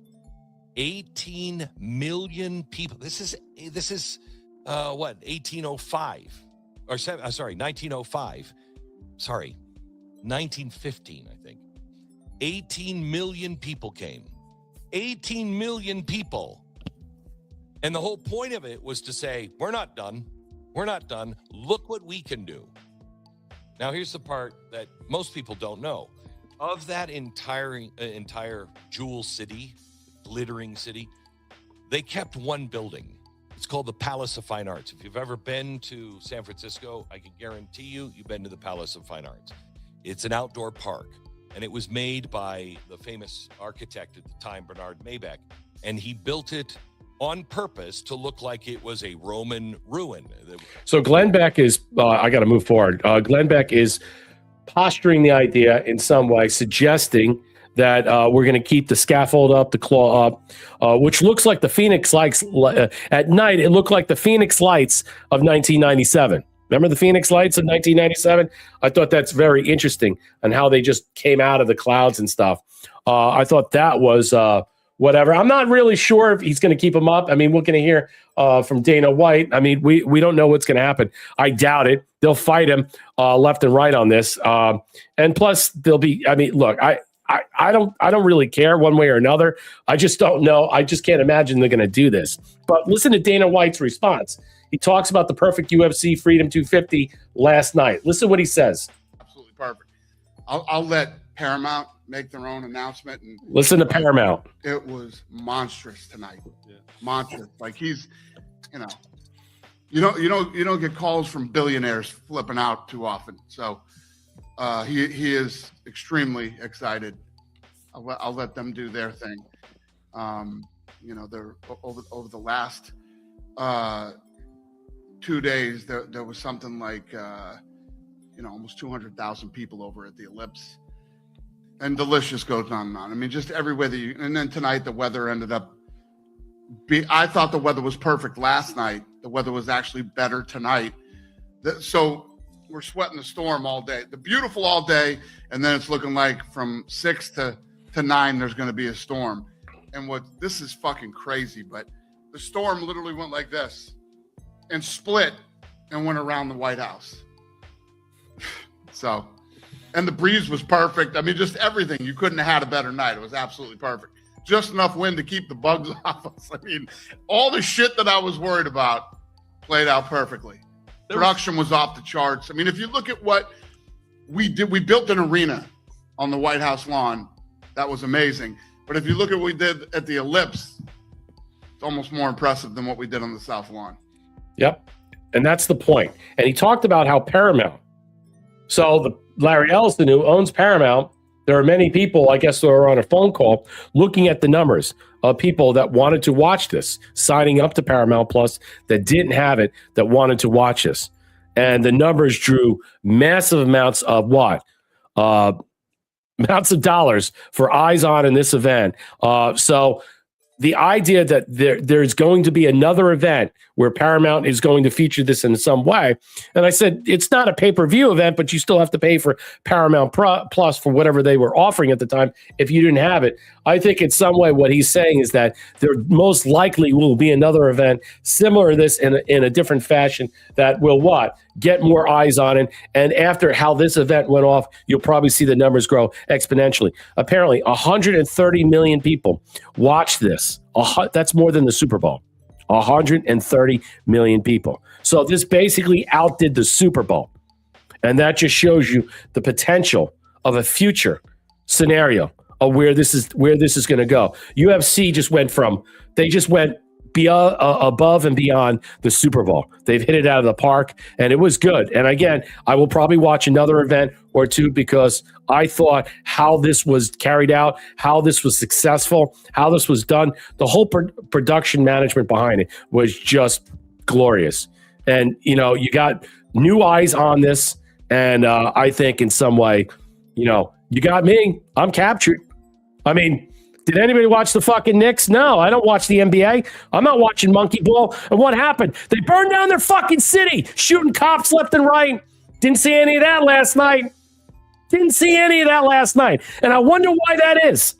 Who runs the NBA? Well, it's the same people we're dealing with in the Middle East. Do you understand that? It's a fucking disgrace. None of that shit happened last night or on Saturday. And why does it happen with the NBA or some of these sports teams? Ask yourself that. Look at these Blue City State fiefdoms. They just allow this shit to happen. It's embarrassing. The NBA should be paying for that. The New York Knicks should be paying for the damage. How about the officers that were shot? Why do we have to pay for it? If you're living in New York, get the fuck out. It's a shithole. That's a horrible fucking city. And you know what? Whatever, 20, 30 years ago, it might have been great. Play Sinatra all you want. It's not going to cover up the shit, the smell of fucking, and the puke, and the fucking what? The weed, all the stuff. The chip outs, the brown and black of the dirt smell slop that lives in there. Didn't have that there last night in D.C.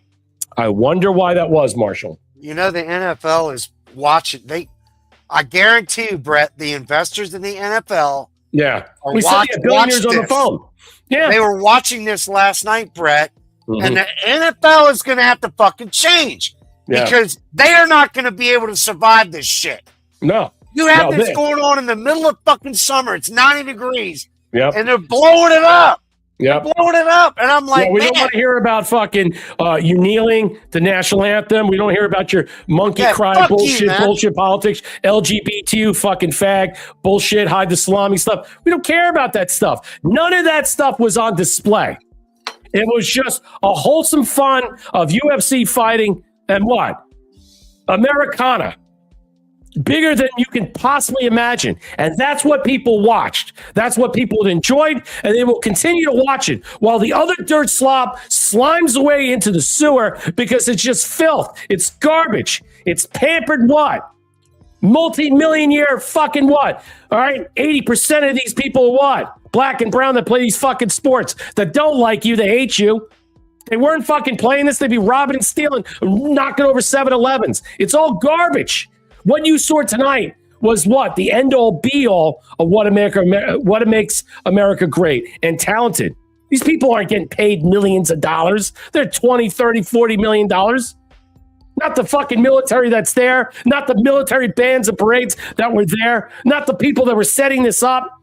Not the National Guard, not the Secret Service, not any of these people, the Homeland Security people that were setting this infrastructure up for you and I to enjoy safely and peacefully. This was done perfectly. This can be done perfectly. But none of these leagues will do this. They enjoy the advertisements and the money from the dirt slop, from the people pushing an agenda. And that agenda is not yours and American. The NBA, I don't know if you saw it, Brett, they're wearing T-shirts with with rhinestones on it. I know. Getting all gay and shit. Getting all gay in and out, man. Yeah, I know. I don't The fucking NBA care. is gay. Yeah, I know. I mean, I don't really care about the NBA. I mean, honestly, burn down the fucking city. I mean, honestly, the NBA should be paying for that. New York Knicks should be paying for it. All right, the city of New York allowed these people to get away with it, and finally they didn't have enough people. There should have been the National Guard there, knowing they were going to do this. Cops were shot, burned buildings and stuff. Yeah, it's okay. No, it's not okay. It's just not a part of how America is, and I'm sick of it. I'm sick of watching America burn. I'm sick of watching these people. It's Thug City. It's trash. But what we just enjoyed Saturday and Sunday is the complete opposite. Knowing it could be done. It could be done right. See, insane White House UFC event exceeds Super Bowl 130 million watching. Yes. People heard the truth. Jesus is Lord. He's the only way to heaven. No other name, no other path, no other savior. I am the way, the truth, and the light. John 14:6. The lights were bright. The crowd was massive. But the real victory is souls turning to Christ. Insane White House UFC event. Exceed this. You had religion on display. You had people talking that Christ saved their lives and how people turn to God in many ways. You had all the elements of Americana, all in there, of what makes America great. It is absolutely just wonderful to see, and I was able to watch at least a good part of it, and I'm glad I did. And now, you know what? This is going to get more people, I think, prompt to watch this, and I will be watching more of this stuff. Come on. Trump one, thank you for the cookie. Boom, Brett. Yeah, exactly. I mean, I don't watch any of these other fucking sports. I don't. It's all garbage. It's monkey ball. It is. It's dirt slop. It's so fucking. I'm not watching a guy who makes $50 million a year who fucking hates me. Okay, who hates the Trump? Who just is? You want to be? He doesn't like you because he knows if he wasn't making that, what would he be doing? You know, and I know. Darrell, thank you for the cookie. Left are addicted to doom and gloom. We are not the same. No, we are not the same. Let's continue on. I can't even understand what they say anyway, Brett. Okay, here's President Trump talking about this. Here comes Eric Dartery. This is some good stuff. Yeah, think of the millions who watch and don't have Paramount. Yes, and that's a good point. Most of the fighters, praise God, and they were humble. Yeah, they were humble. They were chill. You didn't see them go out in the crowd, start fights. You didn't see them like revving up the crowd. I mean, none of these people did any of these things. All right, these are trained fighters. Okay, they're fists of fury. These people can kill you, snap your neck. I didn't see them riling up the crowd, starting fights. You know, they all ended up in a TKO. Did you notice that? That's the first time in UFC history. All the fights ended up with a TKO. All of them. And there was no hanky-panky, all the craziness. So President Trump announces a massive Trump rally at the Lincoln Memorial on July 4th, after the June 24th American 250 concert. We'll be launching the largest fireworks show in history. I'll be watching. Start at 7 p.m. This huge celebration will honor our country's people, spirit, strength, resolve, and triumphs with the backdrop of the Lincoln Memorial surrounding the beautiful new reflecting pool. There'll be incredible flyovers, air shows featuring our top military and pilots and equipment, and I will deliver the keynote remarks that you will not want to miss. I can't wait. I think it's going to be on a Saturday. It's July 4th on a Saturday. I think it's going to be. And yes. I'm going to be doing stuff during the day. I'm not going to be doing stuff at night because that's when shit gets crazy. I'll probably bike during the day, come home, and then be like, boom, I'm watching this. I don't want to do these celebrations here. All right, because I don't want to get caught up in it because it gets crazy, it gets nutty. And this is what we had to look forward to. I mean, the picture is a thousand words. Michael Knowles puts this out. Look at this. Absolutely. He says it great. The president paid to get this epic flyover of a UFC photo, and it was well worth it, whatever the cost. But stop to consider that he got this picture for free. Yeah, that's quite extraordinary. Yeah, I can expand it. Let's see. Yeah, that's amazing. No, I don't think it will. Oh, well, that's a beautiful picture, though. Let's see if it will. No, I mean, that's as far as it goes. And that was when they were announcing the whole UFC battle. Isn't that when they showed all the fighters, they come out and all that? I believe so. The big announcement when before the UFC. Yeah. You know, Here's thing. another It was thing. I guess amazing. this was a conspiracy theory. Richard Gunnell on X was saying this because a lot of people are talking about how the Weather Channel and were providing false information to undercut the narrative, to make sure that people didn't come out and to want to scatter from the event because they wanted to doom and gloom everything, facing chaotic weather set up on the White House South Lawn, 60% of change. None of these things happen. None of these things happen. Wind gusts 30 firm. None of these things happen. The Weather Channel is owned by the activist left-wing private equity firm Francisco Partners. Go look them up. I did. Look at that. Rain 30 miles per hour. Mosquitoes.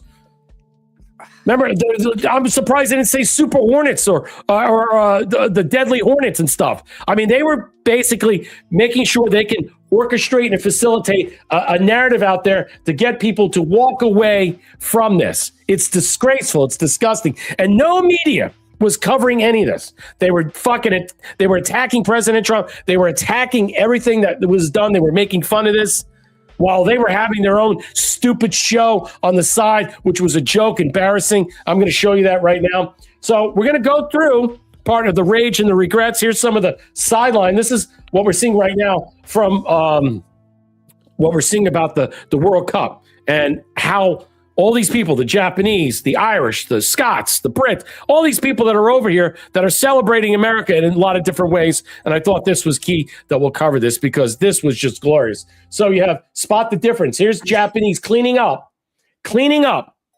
after their team played at the World Cup. This is extraordinary. Watch this. And of course, there's New York right there. So you notice the difference? See that? See that? I'm colorblind, but I know what that looks like. That's New York. That's what? That's the chaos that goes on there. That's Knicks fans. Yeah, good job, NBA. Class act. Here's Japan fans. Look at this culture. They're cleaning up after this. They're cleaning, and I'm going to give you the reasons why they're cleaning up. It's such an embarrassment. Our cultures are completely different. And, you know, I'm surprised more and more people weren't noticing it and saying it. But apparently Barstool Sports was putting this out there. He was shocked about the World Cup and a lot of people in general. He doesn't watch the World Cup. Listen to this from this young Japanese woman. Why do Japanese fans clean up after games? It's about respecting everything.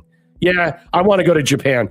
My wife and I talk about going to Japan quite a bit. That's one country. If I can go and deal with the flight, I'd have to knock myself out. But that is one country I definitely want to go to before Godzilla eats it. So let's play this. It's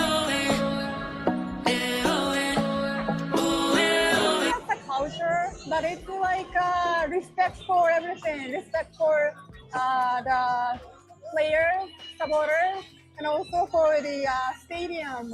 We're kind of honored to be here, so we don't want to make the mess and then leave it. So I think that's the reason why we're doing it.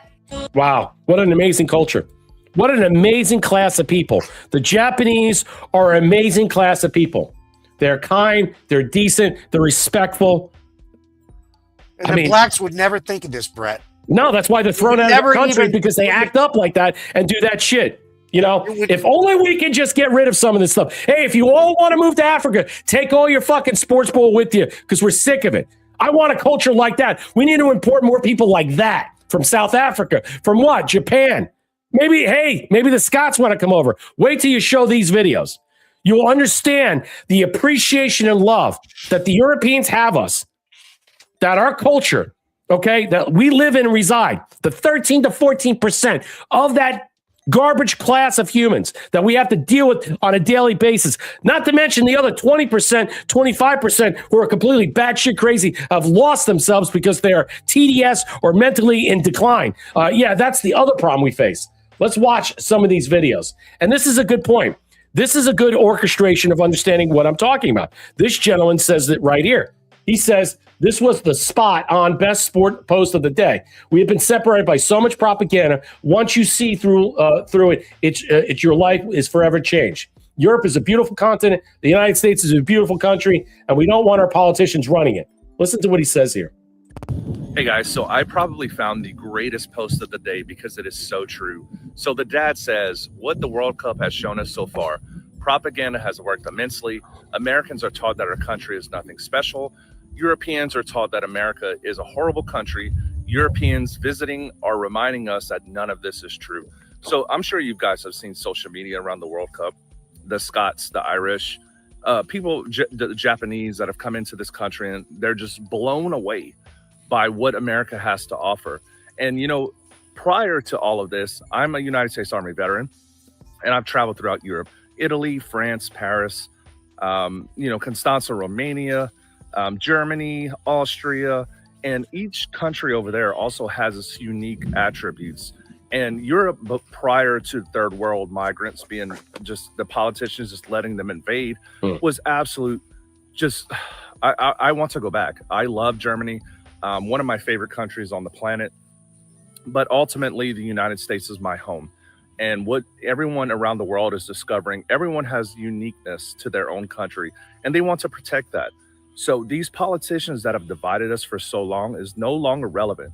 We are seeing that we are one people, one group of patriots that want to protect our country.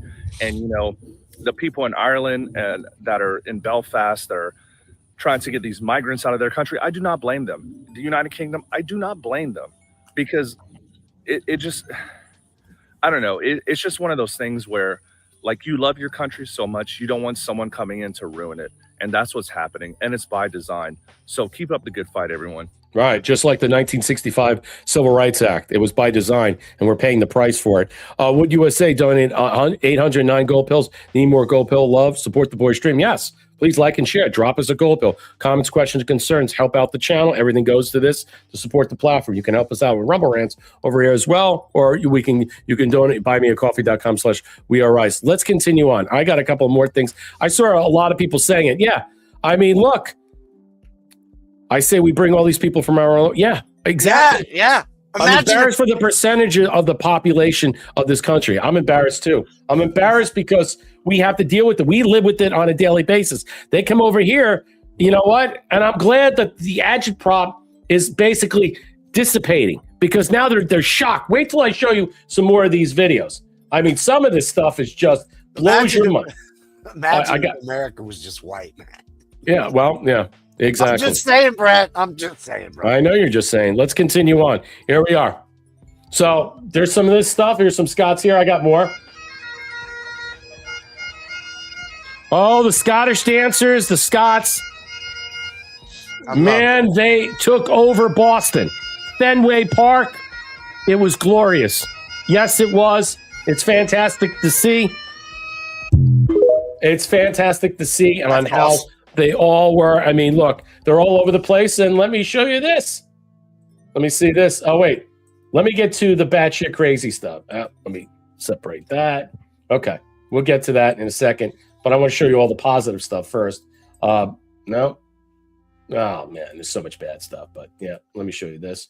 This is what I wanted to show you. Some of the more lively entertainment that was going on in Boston this past weekend because of the World Cup. Listen, to the person who compiled the music playlist for tonight's Boston Red Sox game has clearly done their homework. Let's play this. Look how packed. I've been to the stadium. It's great. Third base line, fantastic. That's on the other side. They're all up.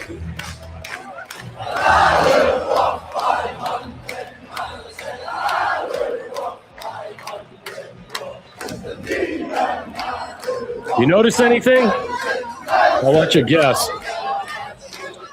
Anchor.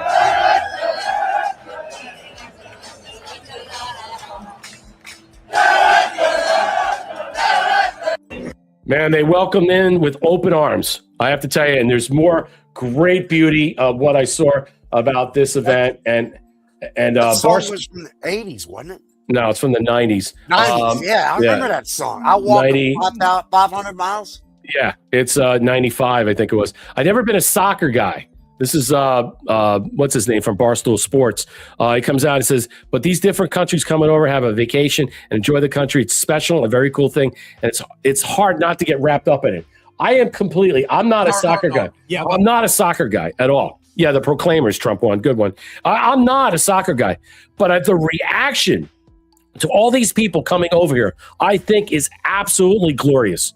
It's fantastic. It shows you how much of the media is involved. being so divisive and derisive about selling a narrative that we're just horrible people and don't come over, you're going to get murdered. Well, I mean, you want to stay in numbers and stuff, but when you see these large-ass crowds in some way, they're not going to places that you probably shouldn't be going to. You're not going into Chicago. But I can tell you right now, this was really good to see, and I think he makes a good point here. Well, that's okay. That was it. When you said that, I'm already texting. The Tartan Army has absolutely taken over Boston. Yep. Friendly, drinking crowd, probably a great city. Boston loves them. They love us. Cops are bouncing soccer balls, unlike where the city's being violated and vandalized and people are getting shot and all this stuff. It's been a summer of love with the Tartan Army. So shout out Scotland, the Scots, and they won their first game. So shout out the Tartan Army. Yeah, they're sitting on top of their group. Right. That's a song. I don't know if we can play their song, but that is a song. No Scotland, no party. Even when we lose, we win, we win, we win. I love the Tartan Army. And look, Scotland and Boston's been awesome, but it's also like the Algerian fans in the middle of nowhere, Kansas. It's Japanese people in Texas talking about, Texas so big. It's the Japanese fans. Yeah, they bring trash bags to the game to clean up after themselves. We got one city that I'm not going to name, New York, burning their city literally to the ground. They don't want anything left. And the Japanese fans are being trash bags if they left a hot dog wrapper on the ground. Yeah, they break so they use the trash bags as almost like terrible towels during the game. Yeah. Classic Japanese utilitarian functional efficiency. And then look at him here, dude. Stock up the Japanese fans. We really miss out, and maybe it's changing on USA. I've never been a soccer guy, but seeing all these different countries come over and have vacation, enjoy the country, it's a special, very cool thing. Yes, I agree with that. It's a very special, cool thing. And you know what? It should be teaching us a lesson about what it's like to have real culture that comes over here, that respects us, that doesn't, they assimilate for their time being here. They enjoy the culture. They don't burn it down. They don't trash it. They actually clean up after it. They do a lot of stuff. They respect everything about it. If we only had a certain group of people in this country that would do the same, we wouldn't be so batshit crazy. It wouldn't be so ugly. It disgusts me that we have people in this culture, in this country, that act as smug as they are, think they're fucking entitled and deserve everything from a handout to what? Any type of what? Fucking job or anything. Accommodations, luxuries, affordabilities. I'm sick of it. When I look at how the Japanese come over, the Scots come over, the Irish come over, and how they treat this in some way, they have a lot of respect. We're all fucking people. We have garbage humans living in this fucking country that are murderers, that are rapists, robbing lemonade stands, stealing money from kids. My God, it's an embarrassing culture we live in. And you know what? We all want to be far away from them. So we all know that the noose is getting what? Tighter and tighter and shorter, and it's not going to be for long before things change. The Tartan Army are absolute credit to Scotland. Here they are headed towards the Fenway Park for Boston Red Sox match. To look at all these people. This is insane. This is unbelievable. Look at this.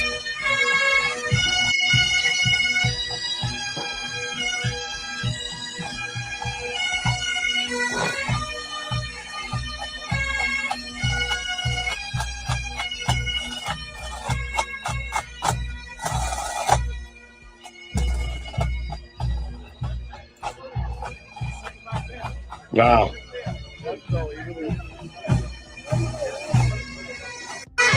That's just amazing when you're seeing that. And they all went to the Fenway Red Sox game there, and they were all there, and they were all treated good. I have some videos from this, and here it is at Fenway Park. Let me say real quick, bring the Europeans to America. Yeah. Okay. Bring the white the white Europeans to America. Okay, here's all the video footage. I'm going to show you all the stuff.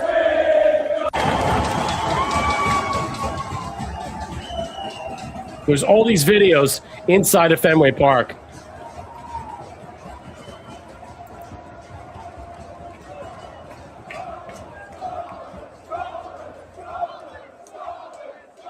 Do you notice something? I noticed something.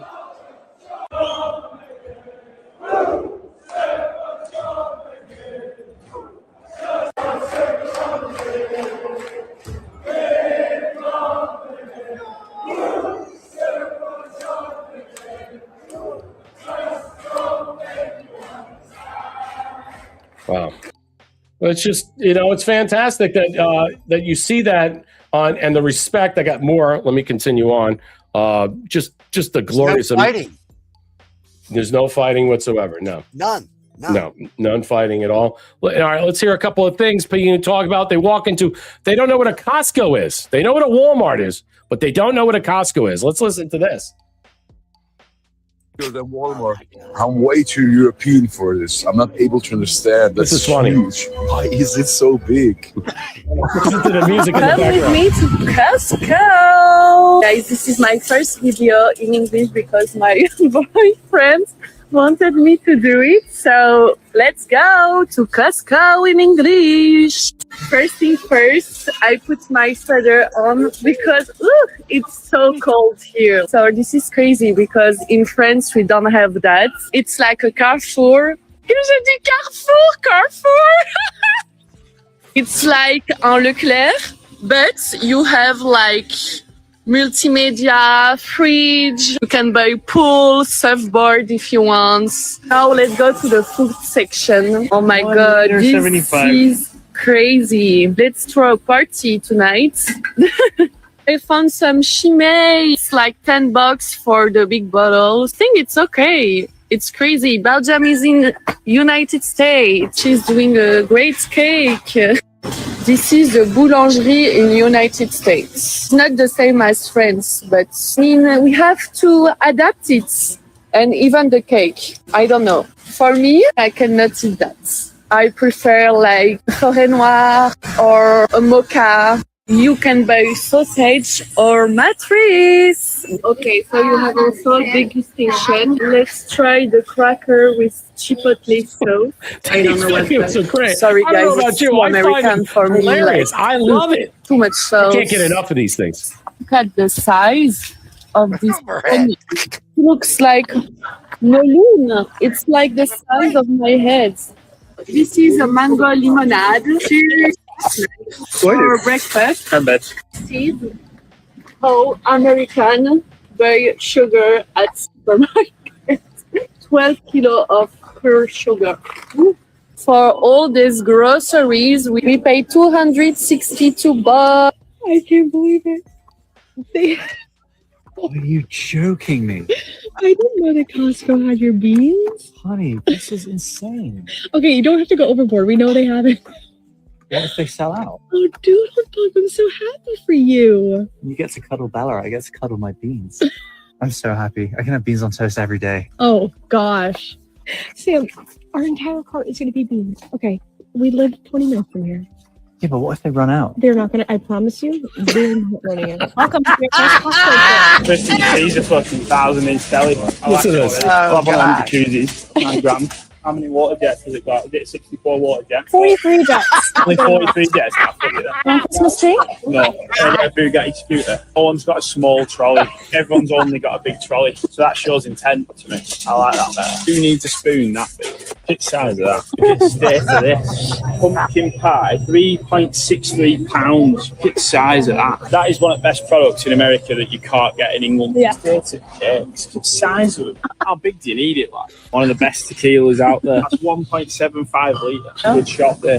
Can't come here on a Sunday. Be in a hurry. Not wrong. Day is it today? It's 10/26. I can't even read the date. It's the 26th. 10th of the 26th month it got packed out. Only 12 months. They're not. The size of everything people are walking around with. This. I have to have 2 hands to pick up these ribs. 4 kilos of chicken salad. That's my farm. Yeah. Prebiotic soda. Do you want some soda? No, Sample. Absolutely not. It's a sample.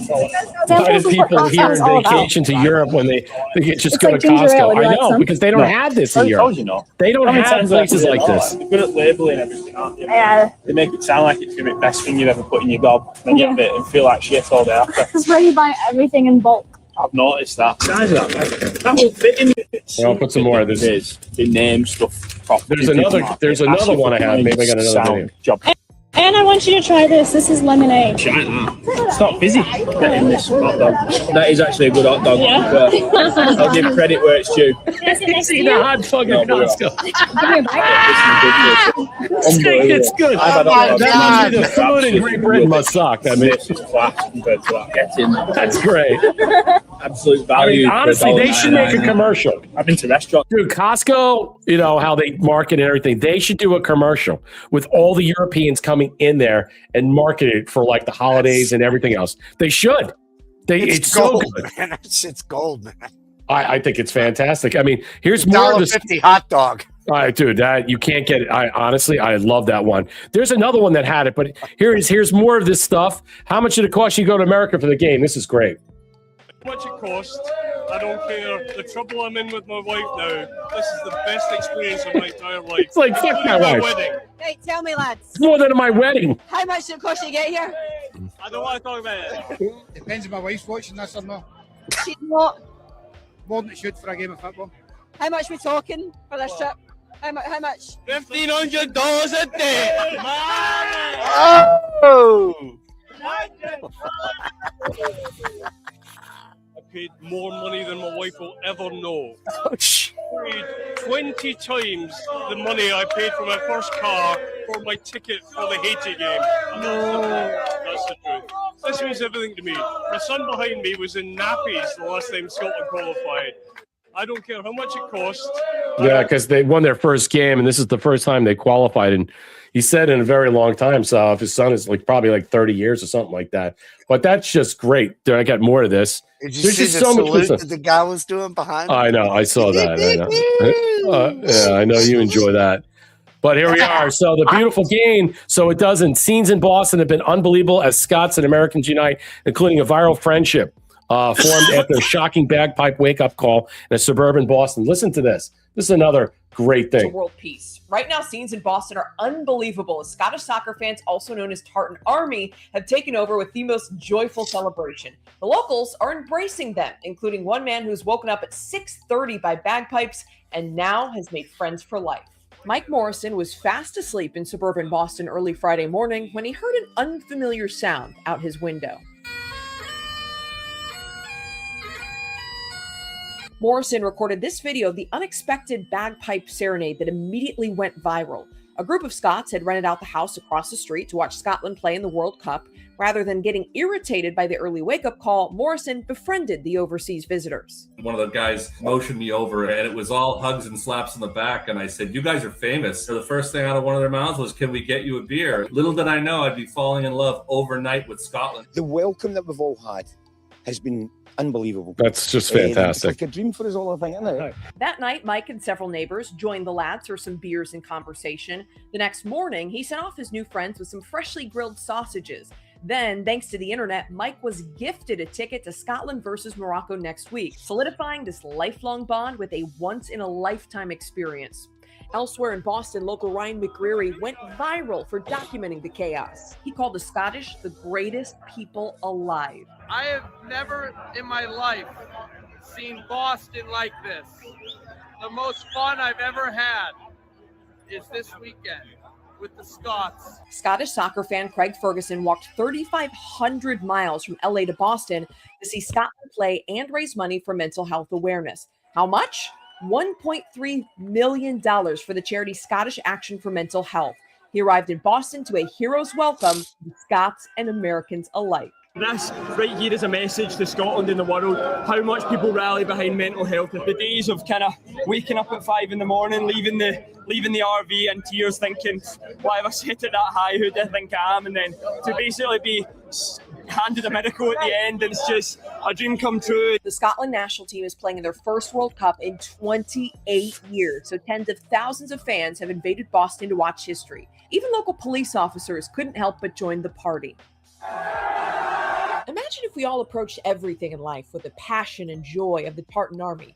What a better place this world would be. Yeah, see, they were not allowed. You're not allowed to open containers, so they rented out a ship so they could be on the ship, all of them, and also they can drink because they're not allowed to. And I think that's fantastic, and I think that's a good point, the way to approach this. That things can be just so much better. They really could, and I think they are coming.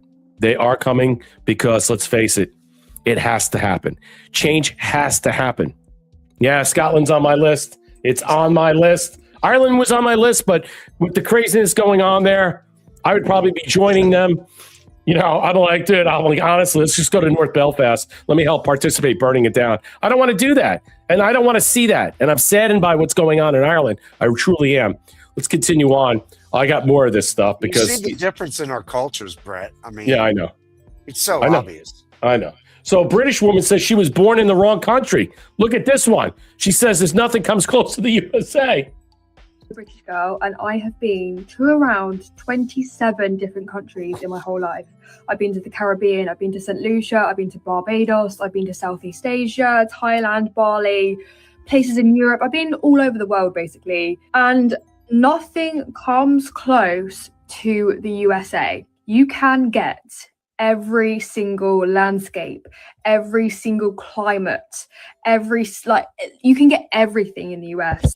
The people, the food, the landscapes, the cars, the trucks, everything in the US simply beats anything I've ever experienced anywhere in the world. I was born in the wrong country. I feel like I belong in the US. My heart is there. I mean, we found a puppy in the US. We rescued a puppy in the US and brought her home to the UK. There are no words to describe how lucky you guys are to live there. Americans are so lucky to live in such an amazing country. Yeah. And I wish I was there, guys, honestly.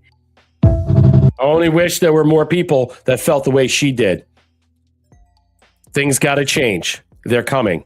There are a certain group of people who are totally cooked. The mentality, the ideology, they're cooked. They're done. It's just a matter of time before we roast their ass. It's done. It's over. Zero tolerance, zero patience. When you see this and what is taking place because of the World Cup, people coming over, and the idea that people are allowed to express their feelings, walk freely and safely. I mean, just listen to all this stuff where these people are. You know, I'm glad nothing is happening to any of these people. I'm glad they're living their lives, enjoying their time. Europeans discovering America is some of the best content on the internet right now. This one's another good one. This is a high school stadium. What? Look at the amount of seats in this place. Do they actually fill these stadiums? Like, do people actually come for the games that actually fill these out? Because that's honestly mental. Like, that is crazy. There is a ton of seats in here. If this was England, it would literally be like on a little park field with dog shit everywhere. Guys, no fucking right now. If we had Chipotle in Australia, I swear to God, I would be there every Eating Chipotle every day. They don't have Chipotle. So good. Guys, Guzman needs to take notes. Mad Max needs to take notes. Like, what is in this? Crack. Actual crack. It's just incredible. Absolutely incredible. There really is, like no other. I honestly think unless you live in America, or unless you visit here, you can't really comprehend how nice these areas are. About to have my Alfredo fettuccine. This one's funny. What? Look where she leaves. Look where she leaves. That's the best pasta I've ever had. Love it here. Holly. That was the best day of my life. She went to Olive Garden. I could go back every single day of my life. Those food girls stream. Like, that's got to be that one. All of them. They're so beautiful. Everybody's so friendly. Southern hospitality. The air smells nice. When you're in the UK, okay, if you're next to the beach, it smells. The beach doesn't smell here, right? No, everything's beautiful. Watch this. I can refill this 1,000 times. Yeah, but you won't drink 1,000 cups of You don't know Coca-Cola. me. And it's free. You paid for it. You paid it. Once. Bro, slow down.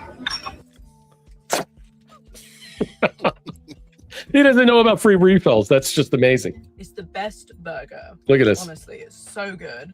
And then I also got the animal style fries. And it's so good. lemonade for This is balance. classic. I love it. Here. Like, and they give to fight human trafficking, which is awesome. They have Bible verses on the bottom of their cup. Leather.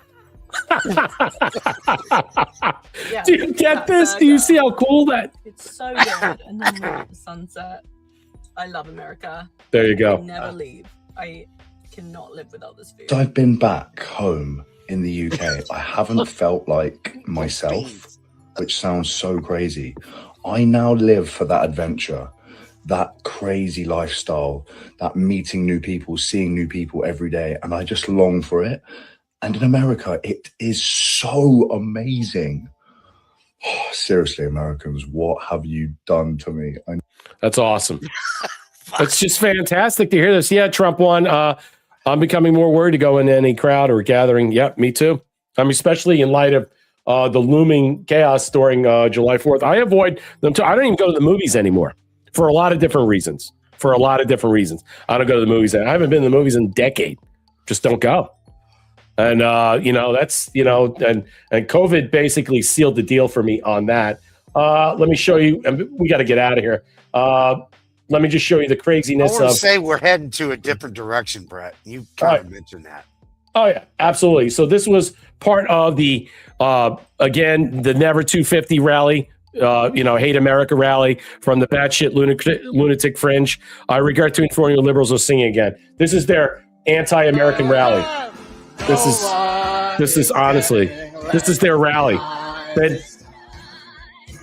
No one is getting left. Oh, yes, they are. They're not getting left behind. They're going to be kicked off the line. Just remember that. How do we get there?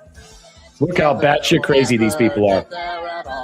These people are fucking batshit crazy. I told you there's 4 types of people in this world: owners, managers, workers, and everything else that is lost, meaning they're just basically, that's it. That's what we're seeing. That's it's moved aside in some way. One final piece, and then we'll dip out of here. A lot of good stuff. I think Matt Walsh sums it up, and we'll just leave it with Matt Walsh because let's face it, I didn't get to cover his stuff last time, but he basically covers this out in regards to what's going on with what's taken place recently, what we're hearing about our, the Metcalf family and how we're struggling to deal with it. And after you just watched some amazing Europeans talk about how great America is, only if you wish we can reach that level. Matt Walsh calls out how extremely dangerous young black men can be in America. And in this country, by far, the greatest perpetrators of any kind of impulsive, inexplicable violence are young black men. 18 to 34, between 13 and 14% at a 55% ratio. Okay. They are the highest acts of murder, rape, torture, whatever.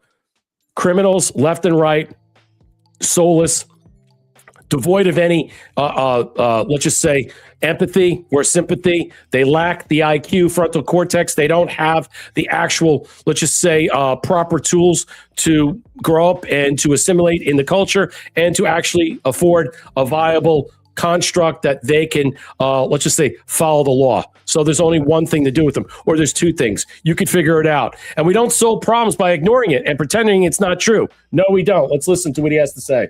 As perpetrators of this kind of impulsive, inexplicable violence are young black men. And it's not even close. One wrong word and you could be dead. And we don't solve the problem by ignoring it, pretending it's not true. We all know it is. No one's addressing calling it. people racist when they voice their concerns about it or change their behavior to minimize the risk to their family. The more we ignore what's happening, the more innocent people will die. What Matt is saying isn't racist, it's just simply statistics. Blacks are only 13% of the population, but they make up 56% of all murders in America. A lot of them is just killing each other. 94% of black homicide victims are killed by other black offenders. Let's go down here. What about knife attacks?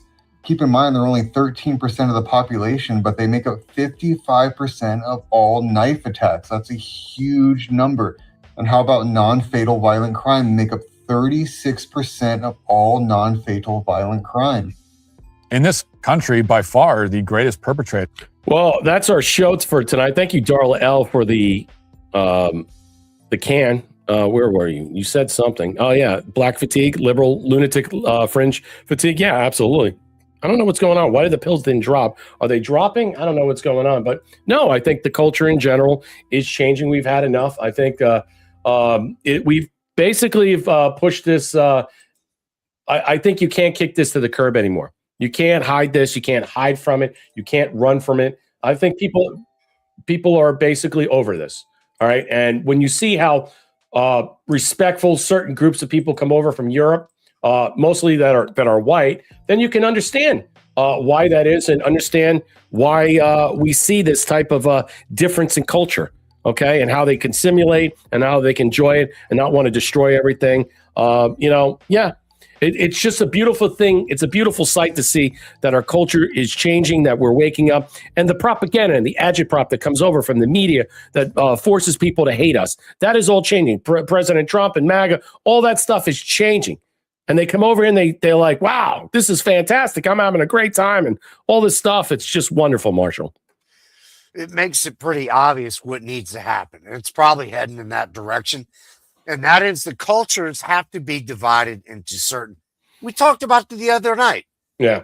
We've divided the global situation is being divvied up into neighborhoods. Mhm. Like our neighborhood here in the Caribbean with the United States, Cuba, and all that. It's going to end up being Latin in an America, ethnic Venezuela, way. Greenland. Yeah. Kind of. So, people are going to have to live where they live. Like the Japanese. I want all of these people that believe in, a clean society Mhm. and how to be respectful. Right. That's who we need here. And this is not happening. We're in a problem. We've got a problem, Brett. No, yeah. The problem is going to be handled. It's going to be dealt with. We have no choice. We can't walk away from it. All eyes on it. Everybody's talking about it all the time. And just the disgrace and the vitriol. And the fact is, we know what is taking place with the Metcalf family and how when you look at what happened with that, it's just now changed it. They're pissing on his grave. They wanted to kill the son. I mean, at this point, I don't have zero tolerance. And you know what? You can completely be nice about it and say, please just stay away from me. Don't talk to me. I don't want to look at you. I don't want to be your friend. Please stay far away from me. And that's it. That's how it has to be. We have to basically make sure that we're not surrounded by people that are intolerant to us because they hate us because they're the most racist people on the fucking planet. The guy that bags your groceries that looks like one of them, they hate you. I mean, I didn't say it. Chris Rock said it. Many people said it. And the difference between certain groups of people within a culture, that's their fucking problem, not my problem. And the other problem is I'm not here to raise your fucking kids. If you can't raise your kids and they're out running around at 12, 13 in the middle of the night with guns, well, then you know what? Stick them in jail. Let them go in juvie. Let them grow up in the situation they will. And they'll learn a lesson. I don't know if there's going to be any rehabilitation. I don't know what's going to happen. You might have to round up lots of people because I don't know how much change is going to. Then you need education. There has to be penalization. You have to change these people. Culture has to change. Something has to happen in order to move us forward. You can't just have these random acts of violence of murdering people because you can get away with turnstile justice. See, that's the problem. Until the Justice Department, to the justice system is what? Disaffected and moved into another direction that we're coming down hard on the people. 35 years was not enough for Carmelo Anthony. He should have got life in prison. I mean, at least give him life. He should have got life for a life. That's what I think. And ultimately, in the end, that's what you're going to have to settle for. It's either your life or theirs, and we all know what that's going to be, ladies and gentlemen. That's why I said vigilantism will take over where Good Samaritanism was left behind. Because there's no more, we're going to sit back and wait and let the cops figure it out. It's not going to work. It's not going to solve your problems. That's our show for tonight. We will return on Wednesday. Have a great evening. Be live. Thank you. I'm sorry for going over long, but it was fantastic. Thanks again, everybody. Have a good night. Good night.